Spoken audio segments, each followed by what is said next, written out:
মানুষের অতীত হচ্ছে মৃত অবস্থা, আমরা মরা ছিলাম। কোরআন কাকালে বলেন কাইফা তাকফুরুনা বিল্লাহি ওয়া কুনতুম আমওয়াতা, কিভাবে তোমরা কুফরি করছো, তোমরা ছিলে মৃত। কাজে আর আপনাদের সন্দেহের কিছু নাই যে আমরা মরা ছিলাম। তাহলে আমরা মরা যদি থাকি তো মরতে হলে তো জীবন লাগে, তা মানুষ মরে কেমনে? মরতে হলে তো জীবন লাগে, তারপর মরে কেমন? তো এখন আমরা কিভাবে আমরা মরলাম সেটা শুনেন। আল্লাহ তাআলা আদম আলাইহিস সালামকে সমগ্র পৃথিবীর পৃষ্ঠদেশ থেকে এক মুষ্টি মাটি নিয়ে আদম আলাইহিস সালামকে আল্লাহ সৃষ্টি করলেন। সেই আদম থেকে আল্লাহ তাআলা হাওয়া আলাইহিস সালামকে সৃষ্টি করলেন জান্নাতে বসে। আদম হাওয়া সৃষ্টি হওয়ার পর জান্নাতে আদম হাওয়ার মধ্যে আল্লাহ বিবাহ সম্পন্ন করে দিলেন। এরপরে শয়তানের অসহায় আদম জান্নাতের নিষিদ্ধ বৃক্ষের ফল ভক্ষণ করলেন, পৃথিবীতে চলে আসলেন। তো আদমের পৃথিবীতে চলে আসার কারণ কোনো গুনাহ করা নয়, অপরাধ নয়। এটা কিন্তু আপনারা যা শুনছেন আমরাও শুনছি যে আদম একটা গুনাহ করে 350 বছর কেঁদেছে, কিন্তু এটা ঠিক না। আদমকে জান্নাত থেকে নামানো হয়েছে অপরাধের জন্য না, নামানোর কারণ হলো যে গাছের ফল আদম হাওয়া খেয়েছে, আল্লাহ বলেন এই গাছের ফল ভক্ষণ করলে পেটের মধ্যে প্রস্রাব পায়খানা সৃষ্টি হয়। আমার জান্নাতে প্রস্রাব পায়খানার ব্যবস্থা নাই। কাজেই যখন তোমরা ওই গাছের ফল খেয়েই বসেছো তো তোমাদেরকে এখান থেকে নামতে হবে, যেহেতু আমার জান্নাতে প্রস্রাব পায়খানার ব্যবস্থা নাই। তো আদম হওয়া কোনো গুনার জন্য জান্নাত থেকে নামেন নেই। অনেকে বলেন যে আদম হওয়ার গুনার জন্য আমরা আজকে ভোগ দিচ্ছি, নাউজুবিল্লাহ। সবাই নাউজুবিল্লাহ বলেন। তার কারণ কোরআনে আল্লাহ বলেন ওয়ালা তাজিরু ওয়াজিরাতুন বিজরা উখরা, কোনো বহনকারী অপরের বোঝা বহন করবে না। যার বোঝা সেই বহন করবে, আদমের পাপের বোঝা আমরা বহন করব না। তাহলে আদমের পাপের বোঝাটা আদমই বহন করেছে। সেটা কি? আল্লাহ তাকে বেড়াতে নিয়েছে বেহেশতে, সে বেড়াবে, আবার আল্লাহ তাকে ফেরত পাঠাবে পৃথিবীতে, এটা একটা সময়ের ব্যাপার। কিন্তু মাঝখানে উনি নিষিদ্ধ বৃক্ষের ফল খাওয়ার কারণে হয়তো মেয়াদ পূর্ণ করে বেড়াতে পারেন নাই। মনে করেন 1 সপ্তাহ বেড়ানোর কথা ছিল, এই 2 দিন বেড়ানোর পরেই তাকে এখন যাইতে হলো। এইটা আদমের ক্ষতি হয়েছে। কিন্তু আদমের অপরাধের বোঝা আমরা বহন করছি না, এগুলো বোঝার ব্যাপার। সমাজে বোঝার মানুষ খুবই কম, আমরা আলেম, আমাদের মধ্যেও বোঝার মানুষ খুব কম। তো আমার এখন সফর করার বয়স না, কিন্তু মানুষে অনেক অনুরোধ করার পরে একেবারেই নাছর বান্ধা হয়। আমার কথা তো ইউটিউবে সারা পৃথিবীতে যাচ্ছে, আমি মনে করি এটাই আমার জন্য ওয়াজ। এমনি যদি আপনাদেরকে মাঠে ময়দানে না আসি, তার চাইতে এমনি ইউটিউবে বহু হাজার হাজার মানুষে আমার কথার সাথে সাথে ছেড়ে দেবে, শোনে আল্লাহর রহমতে। তারপর আপনাদের সাথে দেখা, এটা একটা মনের ব্যাপার। এ মাস্টার সাহেব এবং অন্যান্যরা মহব্বত এবং দেখবে, হুজুরকে আনবে, এই একটা ইচ্ছা। তো আপনাদের মাঝে আল্লাহ হাজির করেছেন। আমি খুব বেশি কথা বলার, আমার আগেও আমি বলতাম না, এখনও না। আর বেশি কথা আপনারা ধরেও রাখতে পারবেন না। মানুষের একটা ব্রেইন ক্যাপাসিটি আছে। তো 3টা বিষয়, একটা হলো অতীত, একটা বর্তমান, একটা ভবিষ্যৎ। অতীত হলো মরণ, আমরা মৃত অবস্থায় ছিলাম। তো মরাটা কেমনি মরলাম? আদম আলাইহিস সালামকে আল্লাহ তাআলা জান্নাত থেকে পৃথিবীতে নামায় দিলেন। আদমের সাথে মা হাওয়া আসলেন, সাথে জিবরিল আমিন ছিল। জান্নাতের পর্যাপ্ত পরিমাণের ফলমূল জিবরিল আমিন সাথে করে নিয়ে আসে। আল্লাহ বলছেন যে দেখো, পৃথিবীর খাদ্য তৈরি করতে অনেক সময় লাগবে, কাজে আমার আদম হওয়া যেন অনাহারে না থাকে, জান্নাত থেকে পর্যাপ্ত পরিমাণে খাবার নিয়ে যাওয়ার সাথে করে, হ্যাভার স্যাকলান্স। এইভাবে আদম হওয়া পৃথিবীতে আসলেন। আরাফাত ময়দানের নামানে রাক নামে জায়গায় বসে আল্লাহ তাআলা আদম আলাইহিস সালামের পিঠে এভাবে হাত বুলাইয়া, পিঠে মশা দিয়া আদম আলাইহিস সালামের 120 জোড়া সন্তান বের করলেন। খুব ছোট্ট আকৃতিতে মানুষ। ওই 120 জোড়া সন্তানের পিঠে মশা দিয়া তাদের সন্তানদেরকে বের করা হলো। তাদের পিঠে মশা দিয়া তাদের সন্তান, এইভাবে করে করে আপনার আমার পিঠে মশা দিয়া আমাদের সন্তান, কিয়ামত পর্যন্ত যত মানুষগুলি আসবে সব তাদের পিতার পিঠে মশা দিয়ে আল্লাহ তাআলা সব মানুষ বাইর করলেন। বাইর করে তারপর আল্লাহ প্রশ্ন করলেন, আলাস্তু বিরব্বিকুম, আমি কি তোমাদের রব নই? আমরা সবাই বলছি কালু বালা, হ্যাঁ আপনি আমাদের রব। আল্লাহকে আমরা সাক্ষী দিলাম। এই সাক্ষী দেওয়ার পরে আল্লাহ আমাদেরকে মৃত্যু দান করলেন, আমরা মরে গেলাম। এই হলো আমাদের মরণ। কি কথা বুঝতে পারছেন? আমরা আল্লাহকে রব বলে স্বীকার করেছি সবাই, কেউ বাদ থাকে নাই, হিন্দু মুসলমান খ্রিস্টান বৌদ্ধ সবাই। এই জন্য নাবালেগ বাচ্চা যদি কোনো কাফেরের ঘরে হয় তাহলে সে জান্নাতে যাবে। কেন যাবে? যে আল্লাহকে দেখে সে রব বলে সাক্ষী দিয়েছে। বুঝতে পারছেন এখন বিষয়টা? তাহলে এখন আমরা ওইখানে আমরা মরে গেলাম। তো প্রত্যেকটা মানুষের দুইটা মরণ, দুইটা জীবন। তো আমাদের পিছনে ওই মরণটা গেল, সামনে একটা মরণ আছে, এটা তো বুঝতে আমাদের কোনো কষ্ট নেই। কোরআন পাক আল্লাহ বলেন, রব্বানা আমাত্তা নাসনাতাইনে ওয়াহিয়াইতা নাসনাতাইনে ফায়তারাফনা বিযুনুবিনা ফাহাল লা খুরুজুম মিন সাবিল। হে আল্লাহ, আপনি দুবার আমাকে জীবন দান করেছেন, দুবার আপনি আমাকে মৃত্যু দান করেছেন, আমি আমার অপরাধ স্বীকার করছি। বলেন এখান থেকে বের হওয়ার কোনো পথ আছে? তেসনাতাইনি মানে দুই। তাহলে আমরা আমাদের দুটা মরণ, দুটা জীবন। তাই দুটা জীবনের এখন একটা জীবন, আর হাসরের ময়দানে আমরা উঠব, সেই সময় আমাদের দ্বিতীয় জীবন শুরু হবে। এই দুটা জীবন। আর মরণ, পিছনে একটা মরণ গেছে, সামনে একটা মরণ আছে। এখন এখানে আপনাদের প্রশ্ন আসবে যে আমাদেরকে আল্লাহ তাআলা যে জীবিত করে আবার মারলেন, তো এটাও তো একটা জীবন। জীবন তাহলে তিনটা হয়ে যায়, কিন্তু না, এটা জীবনের মধ্যে গণ্য হবে না। তার কারণ হলো এই যে আপনাদের সামনে মেশিনগুলো দেখছেন, এই মেশিনগুলা কোম্পানি যখন তৈরি করছে, তৈরি করে এরা প্যাকেট করে।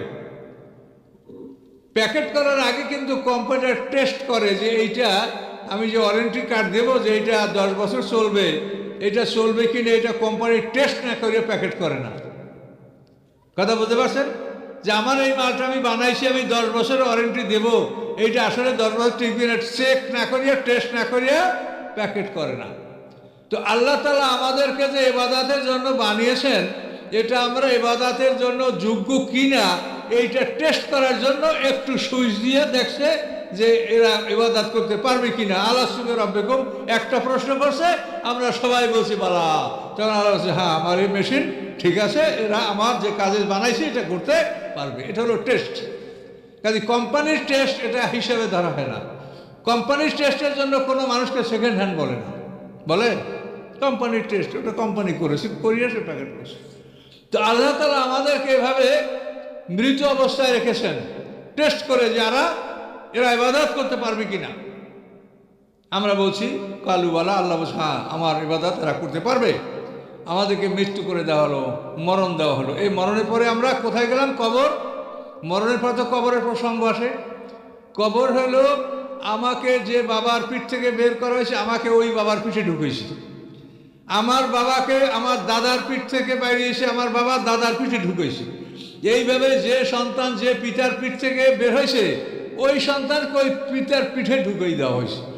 ঢুকাইতে ঢুকাইতে শেষ পর্যন্ত সব মানুষ আবার ওই এক আদমের পিঠেই ঢুকে গেছে। সকলে জোরে বলুন সুবহানাল্লাহ। তাহলে আমরা প্রথম মরেছি, মরার পরে আমরা কবরে ঢুকেছি। এই কবর হলো প্রত্যেকটা মানুষের পিতার পিঠ, এটা হচ্ছে আমাদের কবর। এই পৃথিবীতে আসার আগে আমরা মৃত অবস্থায় পিতার পিঠে ছিলাম। আপনারা এখানে সবাই অ্যাডাল্ট, সবাই বালেক, বোঝেন একটা সন্তান কিভাবে ভূমিষ্ঠ হয়, মা কিভাবে গর্ভবতী হয়। কোরআন পাক আল্লাহ বলেন, ইয়াখরুজু মিন বাইনি সুলবি ওয়াত তারাইব। সুলব মানে পিঠ, তারাইব হলো বক্ষস্থল। তো পিতার পৃষ্ঠদেশ থেকে একটা স্পার্ম বের হয়ে আসে, ওইটা হচ্ছে আমাদের মৃত আমরা হলো, আমাদের যে পদার্থটা ওইখান থেকে ওটা চলে আসে। তাহলে আমরা প্রথম যে মরা ছিলাম, আল্লাহ বলেন কাইফা তাকফুরুনা বিল্লাহি ওয়া কুনতুম আমওয়াতা, কিভাবে তোমরা কুফরি করছো, তোমরা মৃত ছিলে। কাজে আমরা যে মরা ছিলাম, এই হলো আমাদের প্রথম মরণ। আর মরণের পরে কবর হচ্ছে আমাদের বাপ দাদার পিঠ, এবং ওই কবর থেকে আমরা দুনিয়াতে আসি। কি সন্দেহ আছে? আমরা বাপ দাদার পিঠ থেকে পৃথিবীতে আসছি কিনা বলেন? তো এখন এই বাপদাদার পিঠ কবর, ওখান থেকে এখন দুনিয়াতে আসছি, এরপরে মাটির কবরে ঢুকবো, এখান থেকে হাসরের ময়দানে আবার উঠবো। এখন আল্লাহ তাআলা প্রথম আমাদেরকে সৃষ্টি করলেন এই মরা থেকে। কেন? প্রমাণ করার জন্য যে আমি তোমাদেরকে প্রথমবার সৃষ্টি করেছি মরা থেকে, মৃত থেকে জীবিত করেছি। তাহলে আবার যখন মরবা, তখন দ্বিতীয়বার মরা পরে আবার আমি তোমাদেরকে জীবিত করতে পারবো, এটা বিশ্বাস করো। কিন্তু পৃথিবীর মানুষ দ্বিতীয় জীবন বিশ্বাস করে না। দ্বিতীয় জীবন যদি মানুষ বিশ্বাস করতো, তো পৃথিবীতে কোনো মানুষ অন্যায় করতে পারে না। আপনি এখন ক্ষমতার চেয়ারে বসা আছেন, আপনি যদি জানেন যে কালকে আমার আসামির কাঠগড়ায় দাঁড়াতে হবে, তা আপনি নিশ্চয়ই ন্যায় বিচার করবেন, কি ঠিক কিনা বলেন? কিন্তু আসলে সেই বিশ্বাস নাই। মনে করি আমার ক্ষমতা, আমি যাই সেটাই করে যাচ্ছি। এই পৃথিবীতে যত জুলুম অত্যাচার, এই সব কিছুর মূলে পরকালকে অবিশ্বাস করা। বিশ্বাসের একটা মূল্য আছে। আপনারা সবাই শীতকাল বিশ্বাস করেন, এই শীতকাল বিশ্বাস করেন বলেই কারো সোয়েটার জামা কম্বল ল্যাপ ফেলাই দেন না। এটা যেই শীত যায় আবার ট্রাং ঘড়ি আটকে রাখেন যে আবার শীত আসবে, এটার নাম বিশ্বাস। কে? আর যদি এগুলো ফেলাই দিতেন তাহলে বোঝাইতো যে শীত আর আসবে না, উনি শীতে বিশ্বাস করেন। তো বিশ্বাস করলে সে তার উপরে কাজ করতে হয়। আমরা কি বিশ্বাসটা করি? ওই শুনছি যে পরকাল আছে, ওই পর্যন্ত শেষ। তাহলে আমি আপনাদেরকে খুব সংক্ষিপ্ত সময়ের মধ্যে কথা বলবো, এবং আপনাদেরকে খুব বুঝে নিতে হবে এই কথাগুলি। এটা সাধারণ ওয়াজ না, এটা তাফসীর। এটা তো বুঝতেই পারছেন যে সাধারণ ওয়াজ এটার সাথে মিলবে না। তাহলে এখন আপনার আমার অতীত হলো মৃত অবস্থা, কি বুঝতে পারলেন? তাহলে মানুষের অতীত কি? মরা। আমরা মরা ছিলাম। এখনো যারা পৃথিবী আসে নাই তারা মরা, তারা তাদের বাবার পিঠে ওই কবরের মধ্যে আছে। তো আল্লাহ তাআলা এটা কেন করলেন? যে তোমাকে প্রথমবার আমি মৃত অবস্থা থেকে সৃষ্টি করেছি, কাজে দ্বিতীয়বার তোমাকে আমি মরার পরে আবার তোমাকে সৃষ্টি করবো, এটা তুমি ভালো করে বিশ্বাস করো। সকলে বলুন সুবহানাল্লাহ। কি বুঝতে পারছেন? কিন্তু দ্বিতীয়বার মরা ভাই নাস্তিক যারা আল্লাহকে বিশ্বাস করে, আমারে মূলা খাতে ফেলাই, বড় বড় মূলা হবে, বিশ্বাস করে না যে আমাকে আবার জীবিত করবে। আরবের মুশরিকরা বিশ্বাস করতো না, আল্লাহকে বিশ্বাস করতো আল্লাহ আছে, কিন্তু মরার পরে পুনরুত্থান, আবার আল্লাহ সৃষ্টি, এটা বিশ্বাস মক্কার মুশরিকরা করতো না। এমনি যদি জিজ্ঞাসা করেন এই কাবা ঘর কার? এটা আল্লাহর ঘর, এ ঘর ভালো সম্মানিত। ওরা কাবা ঘর তওয়াফ করতো, হজ করতো, কোরবানি করতো, আল্লাহকে বিশ্বাস করতো, বেশমেক আল্লাহ বলে সব কাজ করতো। আরবের লোকেরা কোনো কাজ করলে বেশমেক আল্লাহুম্মা বলে সেই কাজ শুরু করতো, কিন্তু পরকাল বিশ্বাস করতো। তাহলে আমরা কতখানি পরকাল বিশ্বাস করি, এটা আমাদের কাজের উপরে আমরা দেখতে পাচ্ছি যে কি কাজ আমরা করছি, এতে প্রমাণ করে যে আমরা পরকালে বিশ্বাস করি না। কেমন করে একটা মানুষ পরকাল বিশ্বাস করতে পারে? কাজেই এই জন্য এই বিষয়গুলি এইখানে সবাই তো শুধু যে বিষয়টা চাপিয়ে দিয়েছেন, আমাকে দেখাইছে হুজুর, আমরা এই বিষয়টা আমরা শুনবো, এটা অন্তত 3 দিন আলোচনা করলে আপনাদেরকে একটু সুন্দর করে শোনানো যেত। কিন্তু এটা সম্ভব না, আমারও সময় নাই, আর আপনাদেরও রকম ব্যবস্থা নাই যে আপনারা একাধিক দিন তাফসীর করবেন। এটা আপনারা করলে করতে পারবেন, যদি এটা বোঝেন যে এটা আমাদের সবচাইতে জরুরি, তাহলে আপনারা করতে পারবেন, কিন্তু সেই বুঝটা হওয়া দরকার। যদি জীবনে বুঝতেন যে এটা কত জরুরি, একটা মানুষ দুনিয়াতে 50, 60, 70, 100 বছর বাঁচে, তাই না? এই 100 বছর সে কিভাবে ভালো থাকবে, এই জন্য সে অন্তত 18, 20, 25 বছর পর্যন্ত লেখাপড়া করে কিনা? দেশে করে, বিদেশে করে, লন্ডন যায়, আমেরিকা যায়, মূল কি? সে ভালো একটা চাকরি করবে, ভালো বাড়িঘর হবে, ভালো থাকার ব্যবস্থা হবে। এই 100 বছরের জীবনের সুখ শান্তির জন্য আপনি 18, 20 বছর পরিশ্রম করে একটা ছেলের পিছিয়ে আপনারা অর্থ ব্যয় করেন, ছেলেটা পরিশ্রম করে, এটা কিসের জন্য? এই দুনিয়ায় সে ভালো থাকবে। তার যেখানে আপনি হাজার হাজার কোটি বছর থাকবেন, একটা দিন হবে 1000 বছরের সমান, কোনো সন্দেহ আছে? পরকালের একটা দিন 1000 বছরের সমান, এটা আমি একা বলি না, সবাই আমরা বলে, কোরআনে আছে বলে সবাই বলে। এবং আমরা আমাদের ভবিষ্যৎ আমি আসছি সেদিকে। তাহলে আমাদের অতীত হলো আমরা ছিলাম মরা, এটা হলো আমাদের অতীত। অতীতে আমরা জীবিত ছিলাম না, আমরা ছিলাম মৃত।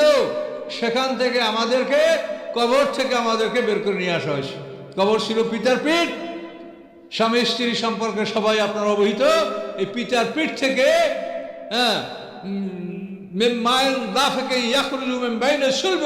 কোরআন শরীফে আল্লাহ বলেছে ওই মৃত্যু আমরা ওই কবর থেকে বের হয়ে আসি। বের হয়ে আসার পরে ওর মধ্যে প্রাণ থাকে না, প্রাণ আসে 4 মাস পর। মা গর্ভবতী হওয়ার পরে কয় মাস পরে প্রাণ আসে? 4 মাস পর। কবরে কিন্তু প্রাণ থাকে না, প্রাণ ছিল আলমে আরওয়াহে, দেহ, পদার্থের দেহ, এইটা কবরে থাকে। কাজে আমরা বাবার কবরে যে প্রথম ছিলাম, বাবার পিঠে, সে কবরেও কিন্তু আমাদের প্রাণ ছিল না, প্রাণ আসে 4 মাস পর। কি সত্য কিনা? একটা মহিলা গর্ভবতী হওয়ার 4 মাস পরে তার মধ্যে প্রাণ আসে। তাহলে পিঠের যে কবর, ওই কবরে কিন্তু প্রাণ ছিল না, পদার্থের দেহটা ছিল। এই দেহটা 2 ভাগ, পদার্থের দেহ, পানি মাটি আগুন বাতাস, এই পদার্থের দেহ, আর নফসে মুতমাইন্না, নফসে লাওয়ামা, নফসে আম্মারা, রূহ, এই 4টা হলো আধ্যাত্মিক দেহ, spiritual part of the body.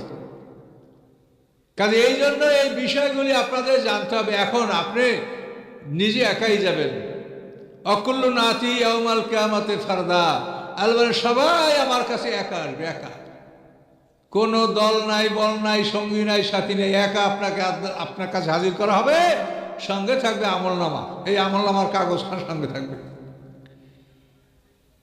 তো এই জন্য আল্লাহর কাছে আপনাকে জবাব দিতে হবে, বুঝাই দিতে হবে যে তুমি যদি পরকাল বিশ্বাস করে থাকো, তো তোমার দুনিয়ার জীবনের সুখ শান্তির জন্য তুমি 20 বছর মেহনত করেছো, তোমার পরকালের জন্য তুমি কতটুকু মেহনত করছো আমাকে হিসাবটা বুঝিয়ে দাও। কি বলবে কিনা আল্লাহ? বলবে যে তার প্রমাণ কি? ফাম্মামান তাগা ও আসারাল হায়াতের দুনিয়া ফাইনাল জাহিমে হিয়াল মাওয়া। আল্লাহ বলেন অতঃপর যারা বিদ্রোহ করে, দুনিয়ার জীবনকে প্রাধান্য দেয়, তার ঠিকানা জাহান্নাম। কোরআনের আয়াত। তাহলে আপনাকে জিজ্ঞাসা করা হবে না, আপনি কি করে বুঝবেন? দুনিয়ার জীবনকে আমরা প্রাধান্য দিচ্ছি।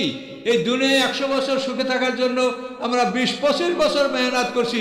বাবা জমি বিক্রি করে সন্তানকে পড়াচ্ছে, কিন্তু যেখানে আপনি হাজার হাজার কোটি বছর থাকবেন, সেখানের জন্য আপনি কতটুকু সময় ব্যয় করছেন, এটা আল্লাহ জিজ্ঞাসা করবে না?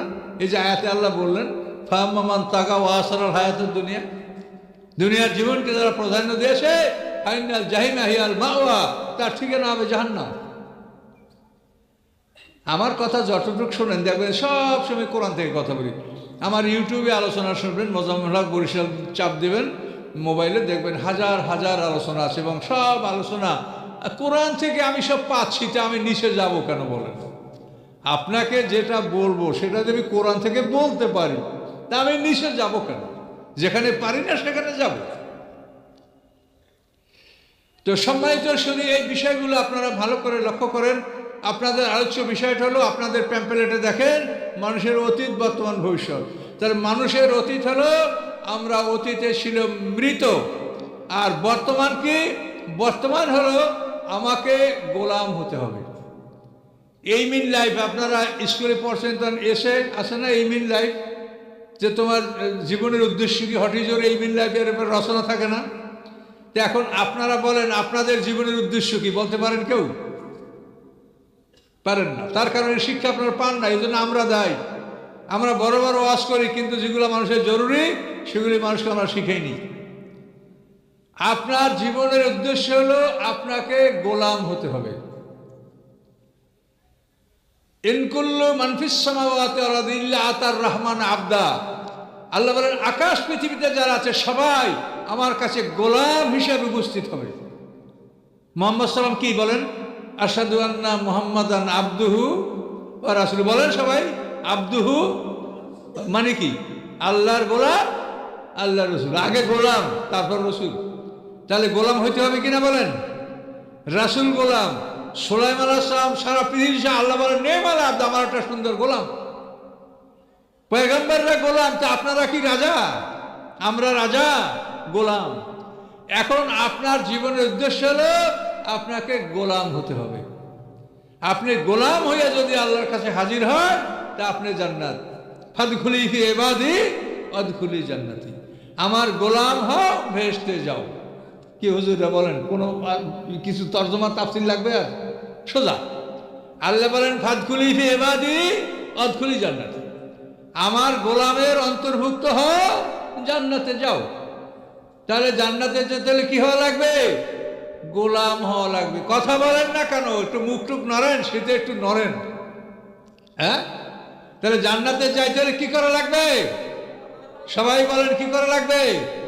গোলাম হওয়া লাগবে। আর গোলাম কিরকম হবেন? কিরকম আপনি গোলামটা হবেন? এটা আপনাকে কোরআনে বলে দেওয়া আছে। কিভাবে আল্লাহ বলেছেন দেখেন, ইন্নাল্লাহ আশতারা মিনাল মুমিনিনা আনফুসাহুম ওয়া আমওয়ালাহুম বিআন্না লাহুমুল জান্নাহ। নিশ্চয়ই আল্লাহ তাআলা তোমার জীবন সম্পত্তি, তোমার জীবন তোমার সম্পত্তি আল্লাহ বেহেশতের বিনিময়ে খরিদ করবেন। এই বেচা কিনা যদি আপনি আল্লাহর সাথে করেন, আপনার জীবন সম্পত্তি আল্লাহর কাছে বিক্রি করে দেন, তা আপনি গোলাম হয়ে গেলেন, আপনার কিছু নাই। এর নাম হলো আপনাকে গোলাম হতে হবে। কি কথা বলতে পারছেন? আল্লাহর গোলাম হতে হবে। মালিক যারা হবে তারা কেউ ভেস্তে যাবে না, গোলাম যারা তারা ভেস্তে যাবে। ইনকুল্লু মান ফিস সামাওয়াতি ওয়াল আরদি ইল্লা আতার রহমান আবদা। আল্লাহ বলেন আকাশ পৃথিবী এবং তার মাঝখানে যা কিছু আছে সবাই আল্লাহর কাছে গোলাম হিসেবে উপস্থিত হবে। মালিকানা কাকে বলে? আমি 100 বিঘা সম্পত্তির মালিক, আমি এর মধ্যে 80 বিঘা ছেলেদেরকে দিয়ে দেব, আর 20 বিঘা যেগুলাই মামলা আছে, কেস আছে, গন্ডগোল আছে, এগুলো আমার নামে থাকলো। এই মারার পরে এগুলো আবার ছেলেরা মেয়েরা পাবে একসঙ্গে। কিন্তু আগে ভালো ভালো জমিগুলা হজ করার আগে আমি সব ছেলেগুলো ডিট করে দিয়ে গেলাম।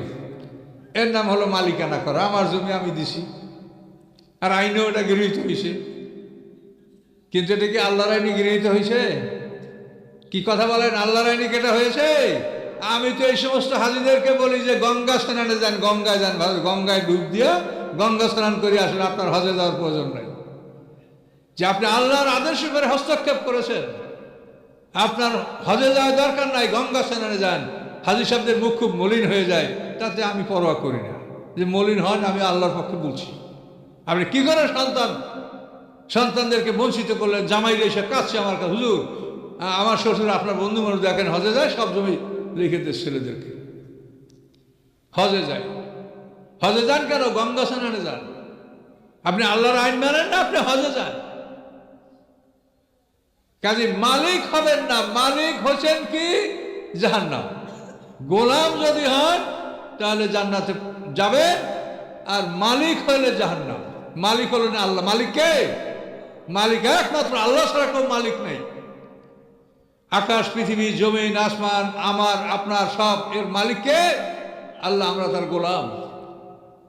গোলাম কাকে বলে শোনেন, একদিনে কি ওয়াজ করা যায়? আমি আপনাদেরকে একদিনে কি ওয়াজ করবো, বেশি কথা বলে সকালবেলা হয়ে যাবে, কিছু বুঝতে পারবেন না। এই জন্য আমি বেশি আলোচনা করতে বললেও আমি করি না, যে তাহলে আপনি যা বলছেন হারাই যাবে, আপনি রাখতে পারবেন না, আপনার পারতে ধরবেন না। একটা জিনিসের ক্যাপাসিটি আছে, অল্প অল্প করে শিখাতে হয়। আল্লাহ রাসূল 23 বছর বয়সে এই কোরআন শিখিয়েছেন, ঠিক কিনা বলেন? অল্প অল্প নাযিল হয়েছে, অল্প অল্প শিখিয়েছেন। 23 বছর বয়সে এই কোরআন আল্লাহ রাসূল সাহাবীদেরকে শিখিয়েছেন। কাজে আমি কি বা আপনাকে অন্য কোনো আলেম কি একবার এই কোরআন শিখিয়ে দিতে পারবে? কাজে অল্প অল্প শেখেন, অল্প অল্প বোঝেন। এই যেটুক শেখবেন যেন হারিয়ে না যায়। আপনাকে গোলাম হতে হবে। গোলাম হবেন কিভাবে? আপনার জীবন সম্পত্তি যদি আল্লাহর কাছে বিক্রি করে আপনি নিঃস্ব হয়ে যান, খালি হয়ে যান, তা আপনি গোলাম হবেন। গোলাম হলো যে নিজে কোনো সম্পত্তির মালিক না, তাকে বলা হয় গোলাম। গোলাম তো আমাদের দেশে নাই, এই জন্য আমি বুঝি না। গোলাম যখন হয়, গোলাম কোথায় পাওয়া যায় এটারও বিধান আছে। গোলাম কোথায় পাওয়া যায়, দাস দাসী কোথায় পাওয়া যায়?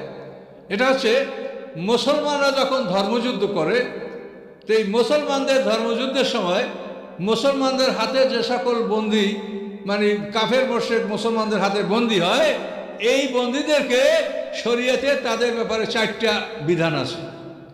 এই বন্দীদেরকে কতল করা যায়, এই বন্দীদেরকে দাস দাসীতে পরিণত করা যায়, এই দাস দাসীকে এই বন্দীদেরকে টাকার বিনিময়ে মুক্ত করা যায়, এদেরকে সাধারণ ক্ষমা করা যায়। তো এখান থেকে আপনি গোলামের সূত্রপাত, এখান থেকে গোলাম পাওয়া যায়। এখন ধর্মযুদ্ধও নাই আর দাস দাসীও নাই। কি কথা বুঝতে পারছেন? কিন্তু ধর্মযুদ্ধ নাই সেটা তো আমরা বিলুপ্ত করেছি, কিন্তু আল্লাহর আইনে আল্লাহর কোরআনে তো আছে। আল্লাহর কোরআন থেকে ধর্মযুদ্ধের কথা কি তুলে নিয়েছে কেউ? কোরআনে আছে। কিন্তু আমরা এটা সমাজে আমরা এমন একটা পরিস্থিতিতে উপস্থিত হয়েছি যে এখন এটার কার্যকারিতা আমাদের মধ্যে নাই।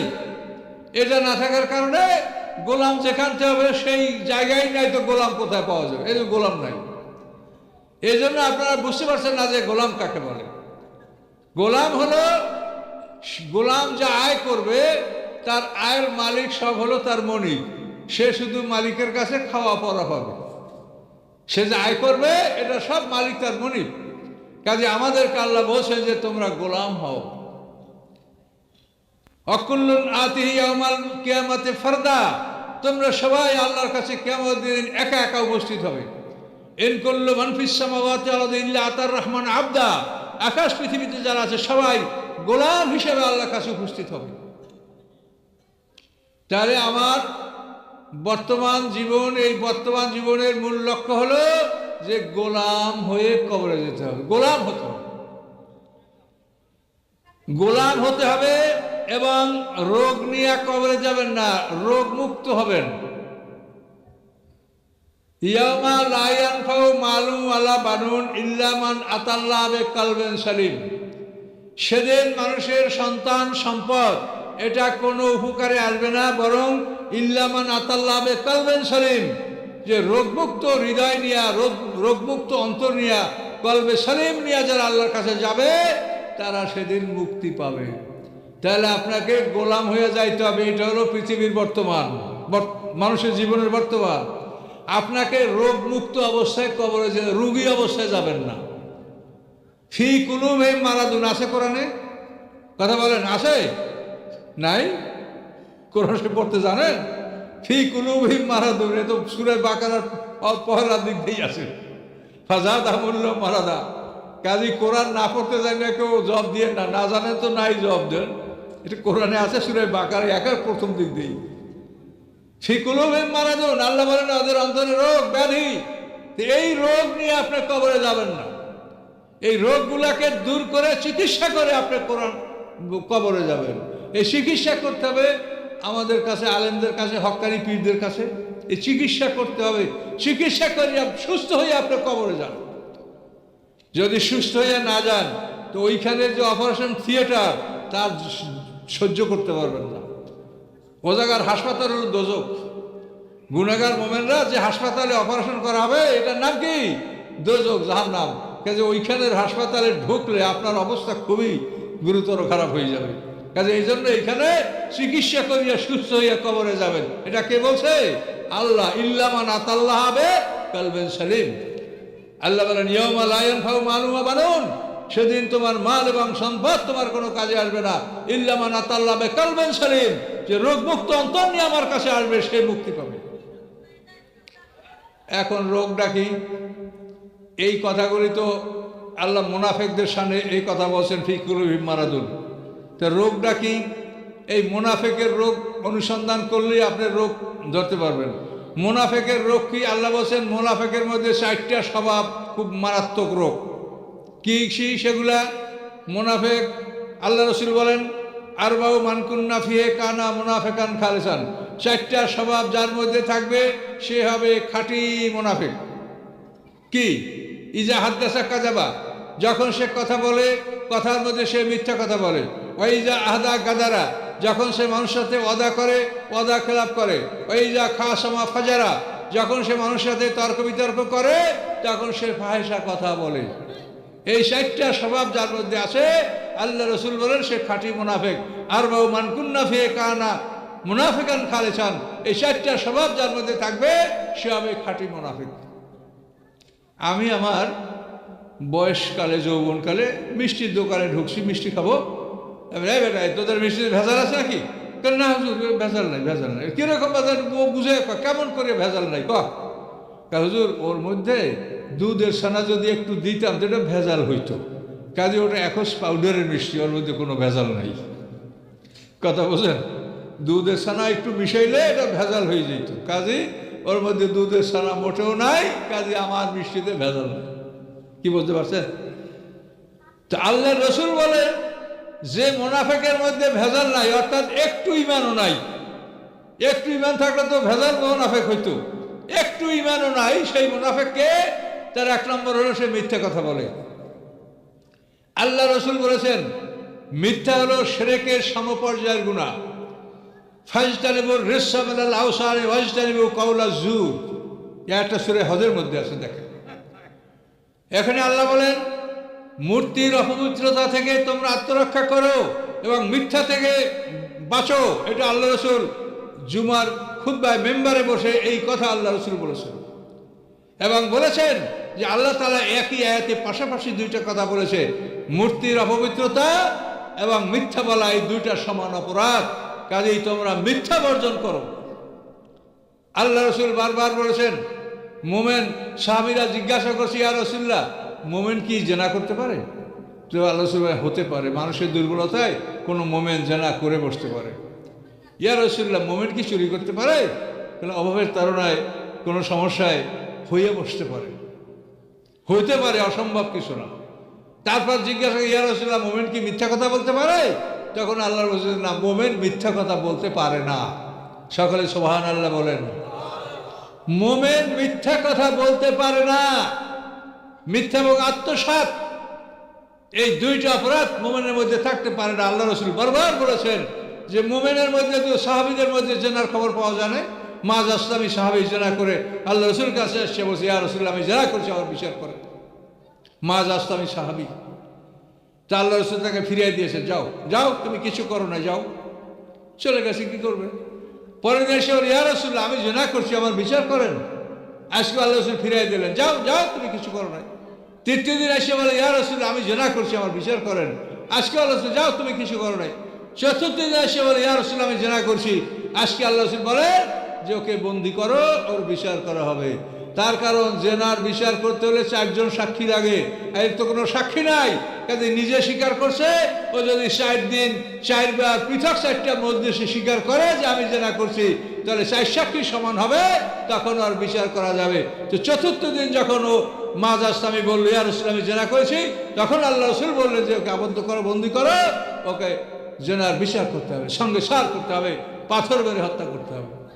তাহলে মোমেন দুর্বলতার কারণে জেনা করে বসেছে, কিন্তু মিথ্যা না বলে নিজের মান সম্মান, আত্মীয়, স্ত্রী, পুত্র, পরিজন, ছেলে মেয়ে সবাই তাকে নিন্দে দেবে, তিরস্কার করবে, সব কিছু বর্জন করে রাসূলের কাছে ইয়া রাসূলুল্লাহ আমি জেনা করছি, আমার বিচার করেন।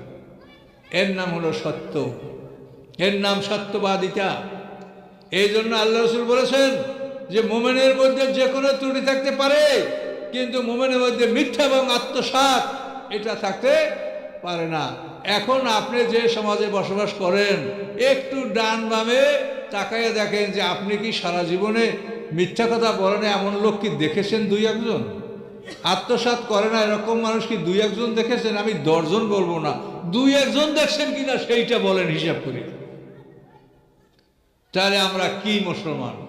কেন আমাদের অপমান? কেন পৃথিবীতে মুসলমানরা অপমানজনক জীবনযাপন করছে আজকে পৃথিবীতে?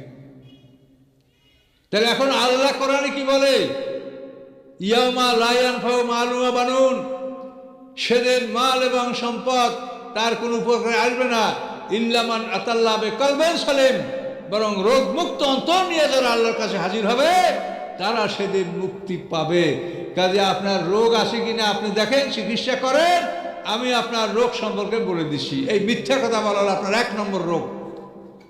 এই রোগ যদি থাকে কোনো উপায় নাই, আপনি জান্নাত পাবেন না।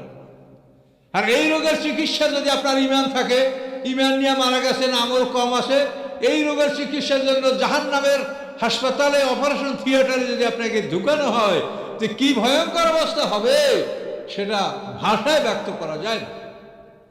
কাজে এই জন্য আপনারা এই বিষয়গুলো বোঝেন। আমি অল্প কথা বলতেছি, আপনাদেরকে বেশি বলবো না। এই কথাগুলো মুখস্থ করে রাখেন, মনে রাখেন। আর মনে রাখতে পারবেন না, দেখেন আমি কোরআন শরীফের পুরো কোরআন তাফসির আল্লাহ লেখার আমাকে তৌফিক দিয়েছে, আমি পুরো কোরআনের তাফসির লিখেছি এবং ছাপা হয়ে গেছে। এবছর এই মাসেই 10 খণ্ড, এই হলো এক খণ্ড তাফসির, এই 10টা, এই 10 খণ্ডে আমার তাফসির লেখা আল্লাহ এটা লিখতে দিচ্ছে, কমপ্লিট করে দিচ্ছে। আমি ফাজেল মাদ্রাসার প্রিন্সিপাল ছিলাম, 25 বছর চাকরি করার পরে চাকরি রিজেন দিয়ে দিলাম। তখন 10 বছর চাকরি আমার সামনে ছিল। চাকরি রিজেন না দিলে আমি কোরআন নিয়ে গবেষণা করতে পারি না, কোরআনের খেদমত করতে পারছি না। এই জন্য আমি চাকরি রিজেন দিয়েছি। যে চাকরি আমার এখন বেতন হলো 60,000 টাকা মাসিক বেতন, অবসরে এরকম মানে 50-60 লক্ষ টাকা পাওয়া যায়। আমি আমার আত্মীয় নিষেধ করছি, আমি বলছি যে না, আমি কোরআনের খেদমত করব, আমি চাকরি করব না। এই কোরআন নিয়ে গবেষণা চিন্তা করে সময় কোরআনের পিছিয়ে ব্যয় করেছি, আল্লাহ যতটুকু সম্ভব তৌফিক দিয়েছে। অল্প সময়ের মধ্যে আমি কোরআনের তাফসির আমি লিখে ফেলেছি ইনশাআল্লাহ। এবং এই কোরআনের তাফসির সারা পৃথিবীর বুকের চাহিদা। আপনাদের এখানে আসার পর অন্তত 2-3টা লোক আমেরিকা থেকে কল করছে, এই বই লন্ডন, আমেরিকা, সারা পৃথিবীর মানুষ আমার এই তাফসির তাদের কাছে গ্রহণযোগ্যতা লাভ করে, আপনাদের কাছেও করবে। আপনারা পড়লেই, এটা বাঙালির লেখা, খুবই সোজা, আপনি পড়লেই পড়তে ইচ্ছা করবেন। আর অন্যান্য তাফসির যেগুলো আছে পড়বেন, আপনি কত যে বোঝেন না, তার মন খারাপ হবে, রাইখে দেবেন, ভালো লাগবে না। আমার এটা ওরকম হবে না। তো আমরা মুখে যেটুকু পারি তা বলি, কলমে যা লেখা তা চেষ্টা করছি। ছোট ছোট বই আছে, তাও আমার 8টা বই এখন পর্যন্ত বের হয়েছে, আলো আদার সিরিজ। এগুলি আপনারা যেটা পড়বেন সেটাই দেখবেন, শুধু কোরআন ছাড়া কোনো কথা নাই। আমার যেরকম মুখের কথা শোনেন যে আমি কোরআন থেকে কথা বলি, ওরকম আমার লেখাগুলোও ভাবি। তো হেদায়েতের মালিক আল্লাহ, আমরা উসিলা, আমাদেরকে আল্লাহ তাআলা ওয়ারাসাতুল আম্বিয়া বানিয়েছেন, আমাদের উপরে দায়িত্ব কর্তব্য আছে। কাজে আমরা সঠিকভাবে হক পালন করতে পারছি না, এই জন্য আমরা আল্লাহর কাছে ক্ষমা চাই, আর আপনাদের কাছেও ক্ষমা চাই। তারপর আমরা চেষ্টা করে যাচ্ছি। তাহলে এখন আপনি বুঝলেন কিনা যে মানুষের অতীত হলো মৃত অবস্থা, আর বর্তমান হলো গোলাম হওয়া। আপনি ভেবে দেখেন যে আপনি গোলাম হইতে পেরেছেন কিনা।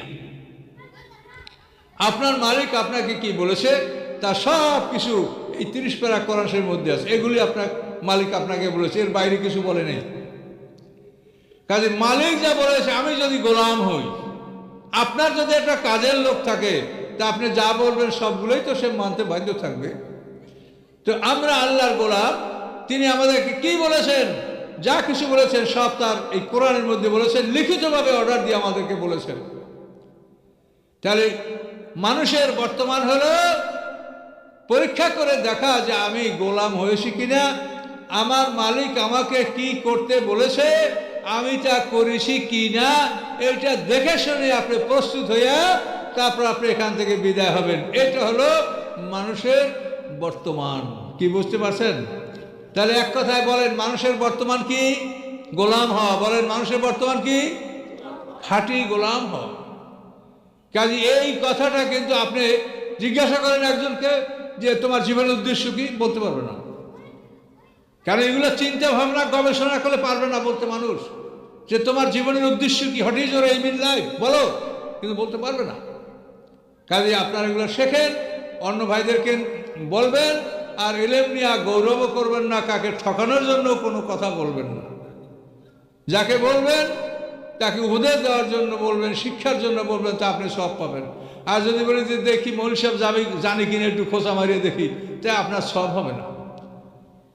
তো এই জন্য ভ্রাতৃত্বশীল বন্ধুত্বশীলভাবে মানুষকে আপনারা এই কথাগুলো বুঝিয়ে বলার চেষ্টা করেন যে মানুষের জীবন উদ্দেশ্য কি। জীবন উদ্দেশ্য হলো গোলাম হওয়া। তো গোলাম কিভাবে হওয়া যাবে? আল্লাহ বলছেন যে তোমার জীবন সম্পত্তি আমি বেহেশতের বিনিময়ে খরিদ করব, আমি তোমাকে জান্নাত দিব, তোমার জানমাল আমি কিনে নেব। এখন এই জান্নাত যে আল্লাহ কিনে নেবে, এটা কিন্তু আমরা আল্লাহর কাছে বিক্রি করি কখন জানেন? মরার সময় গোসল করে কাপড় পরাইয়া বলি বিসমিল্লাহ আলা মিল্লাতে রাসূলিল্লাহ। ওই সময় কিন্তু আল্লাহর কাছে আমরা বিক্রি করি।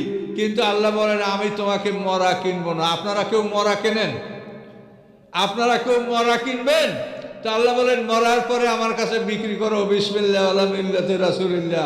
আমি মরা কিনি না, আমাকে জীবিত অবস্থায় তোমার জীবন সম্পত্তি আমার কাছে বিক্রি করো, ওটা আমার।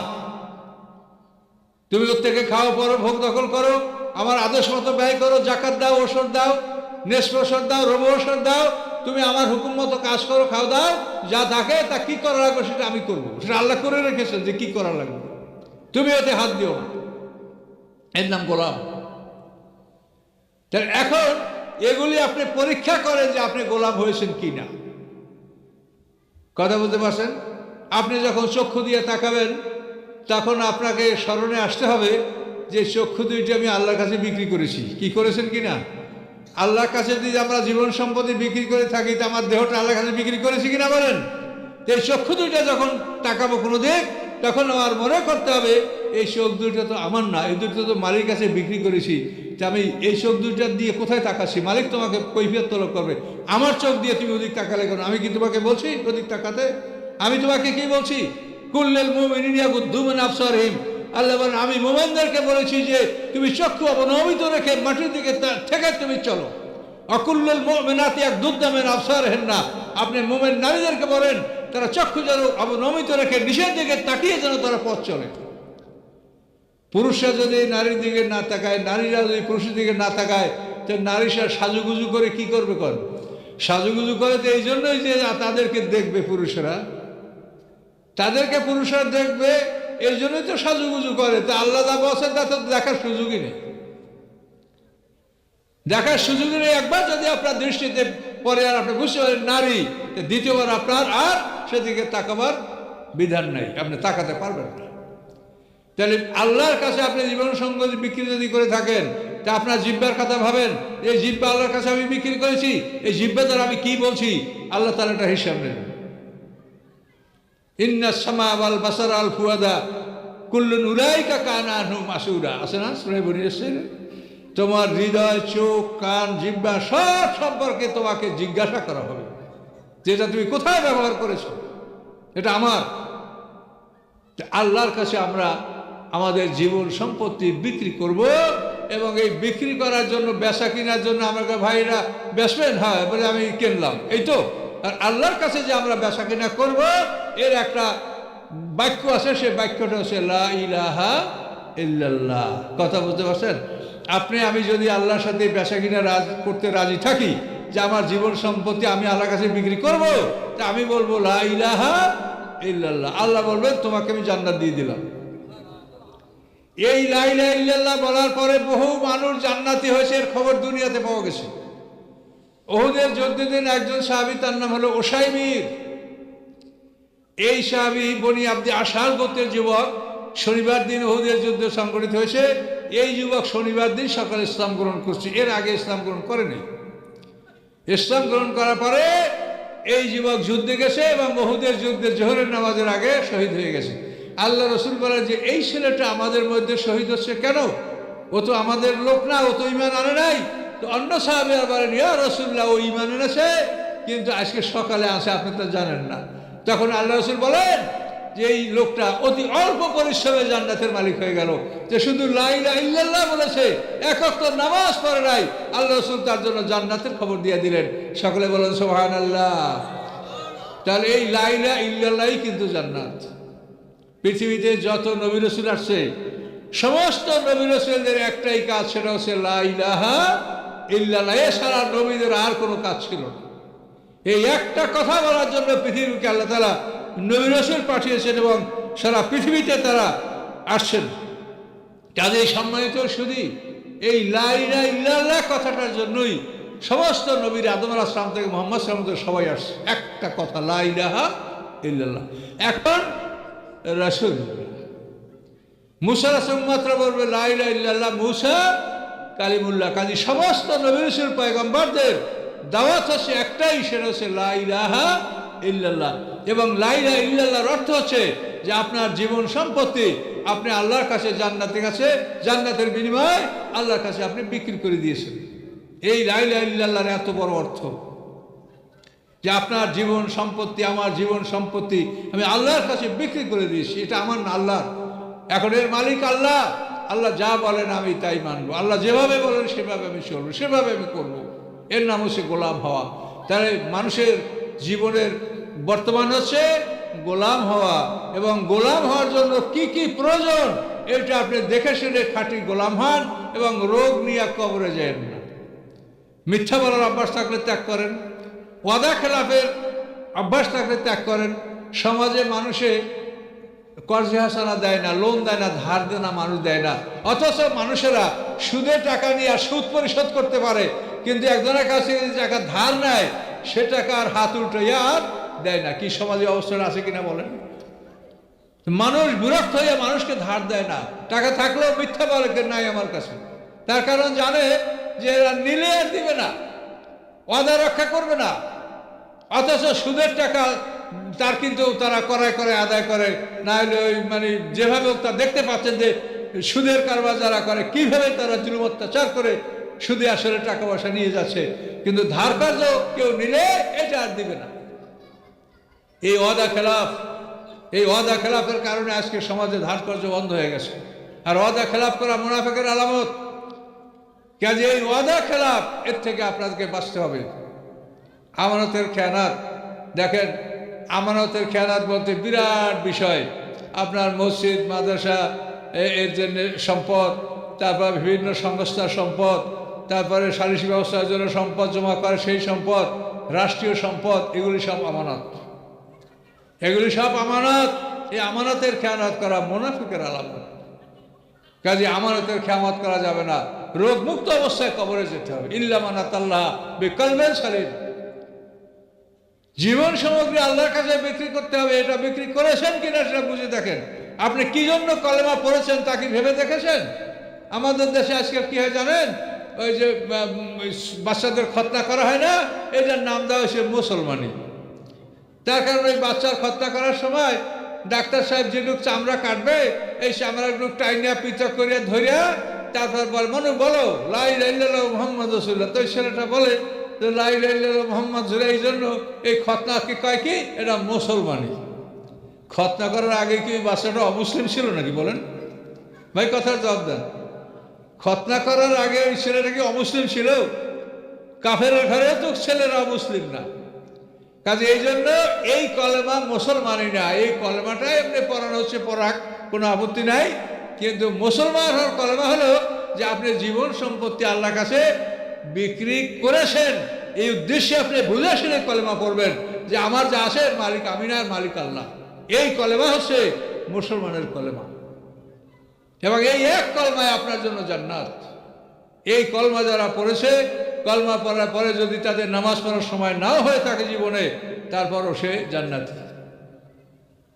এখন আপনারা বলবেন হুজুর কলেমায় জান্নাত, তো ইবাদত বন্দিগি আমরা কেন করি?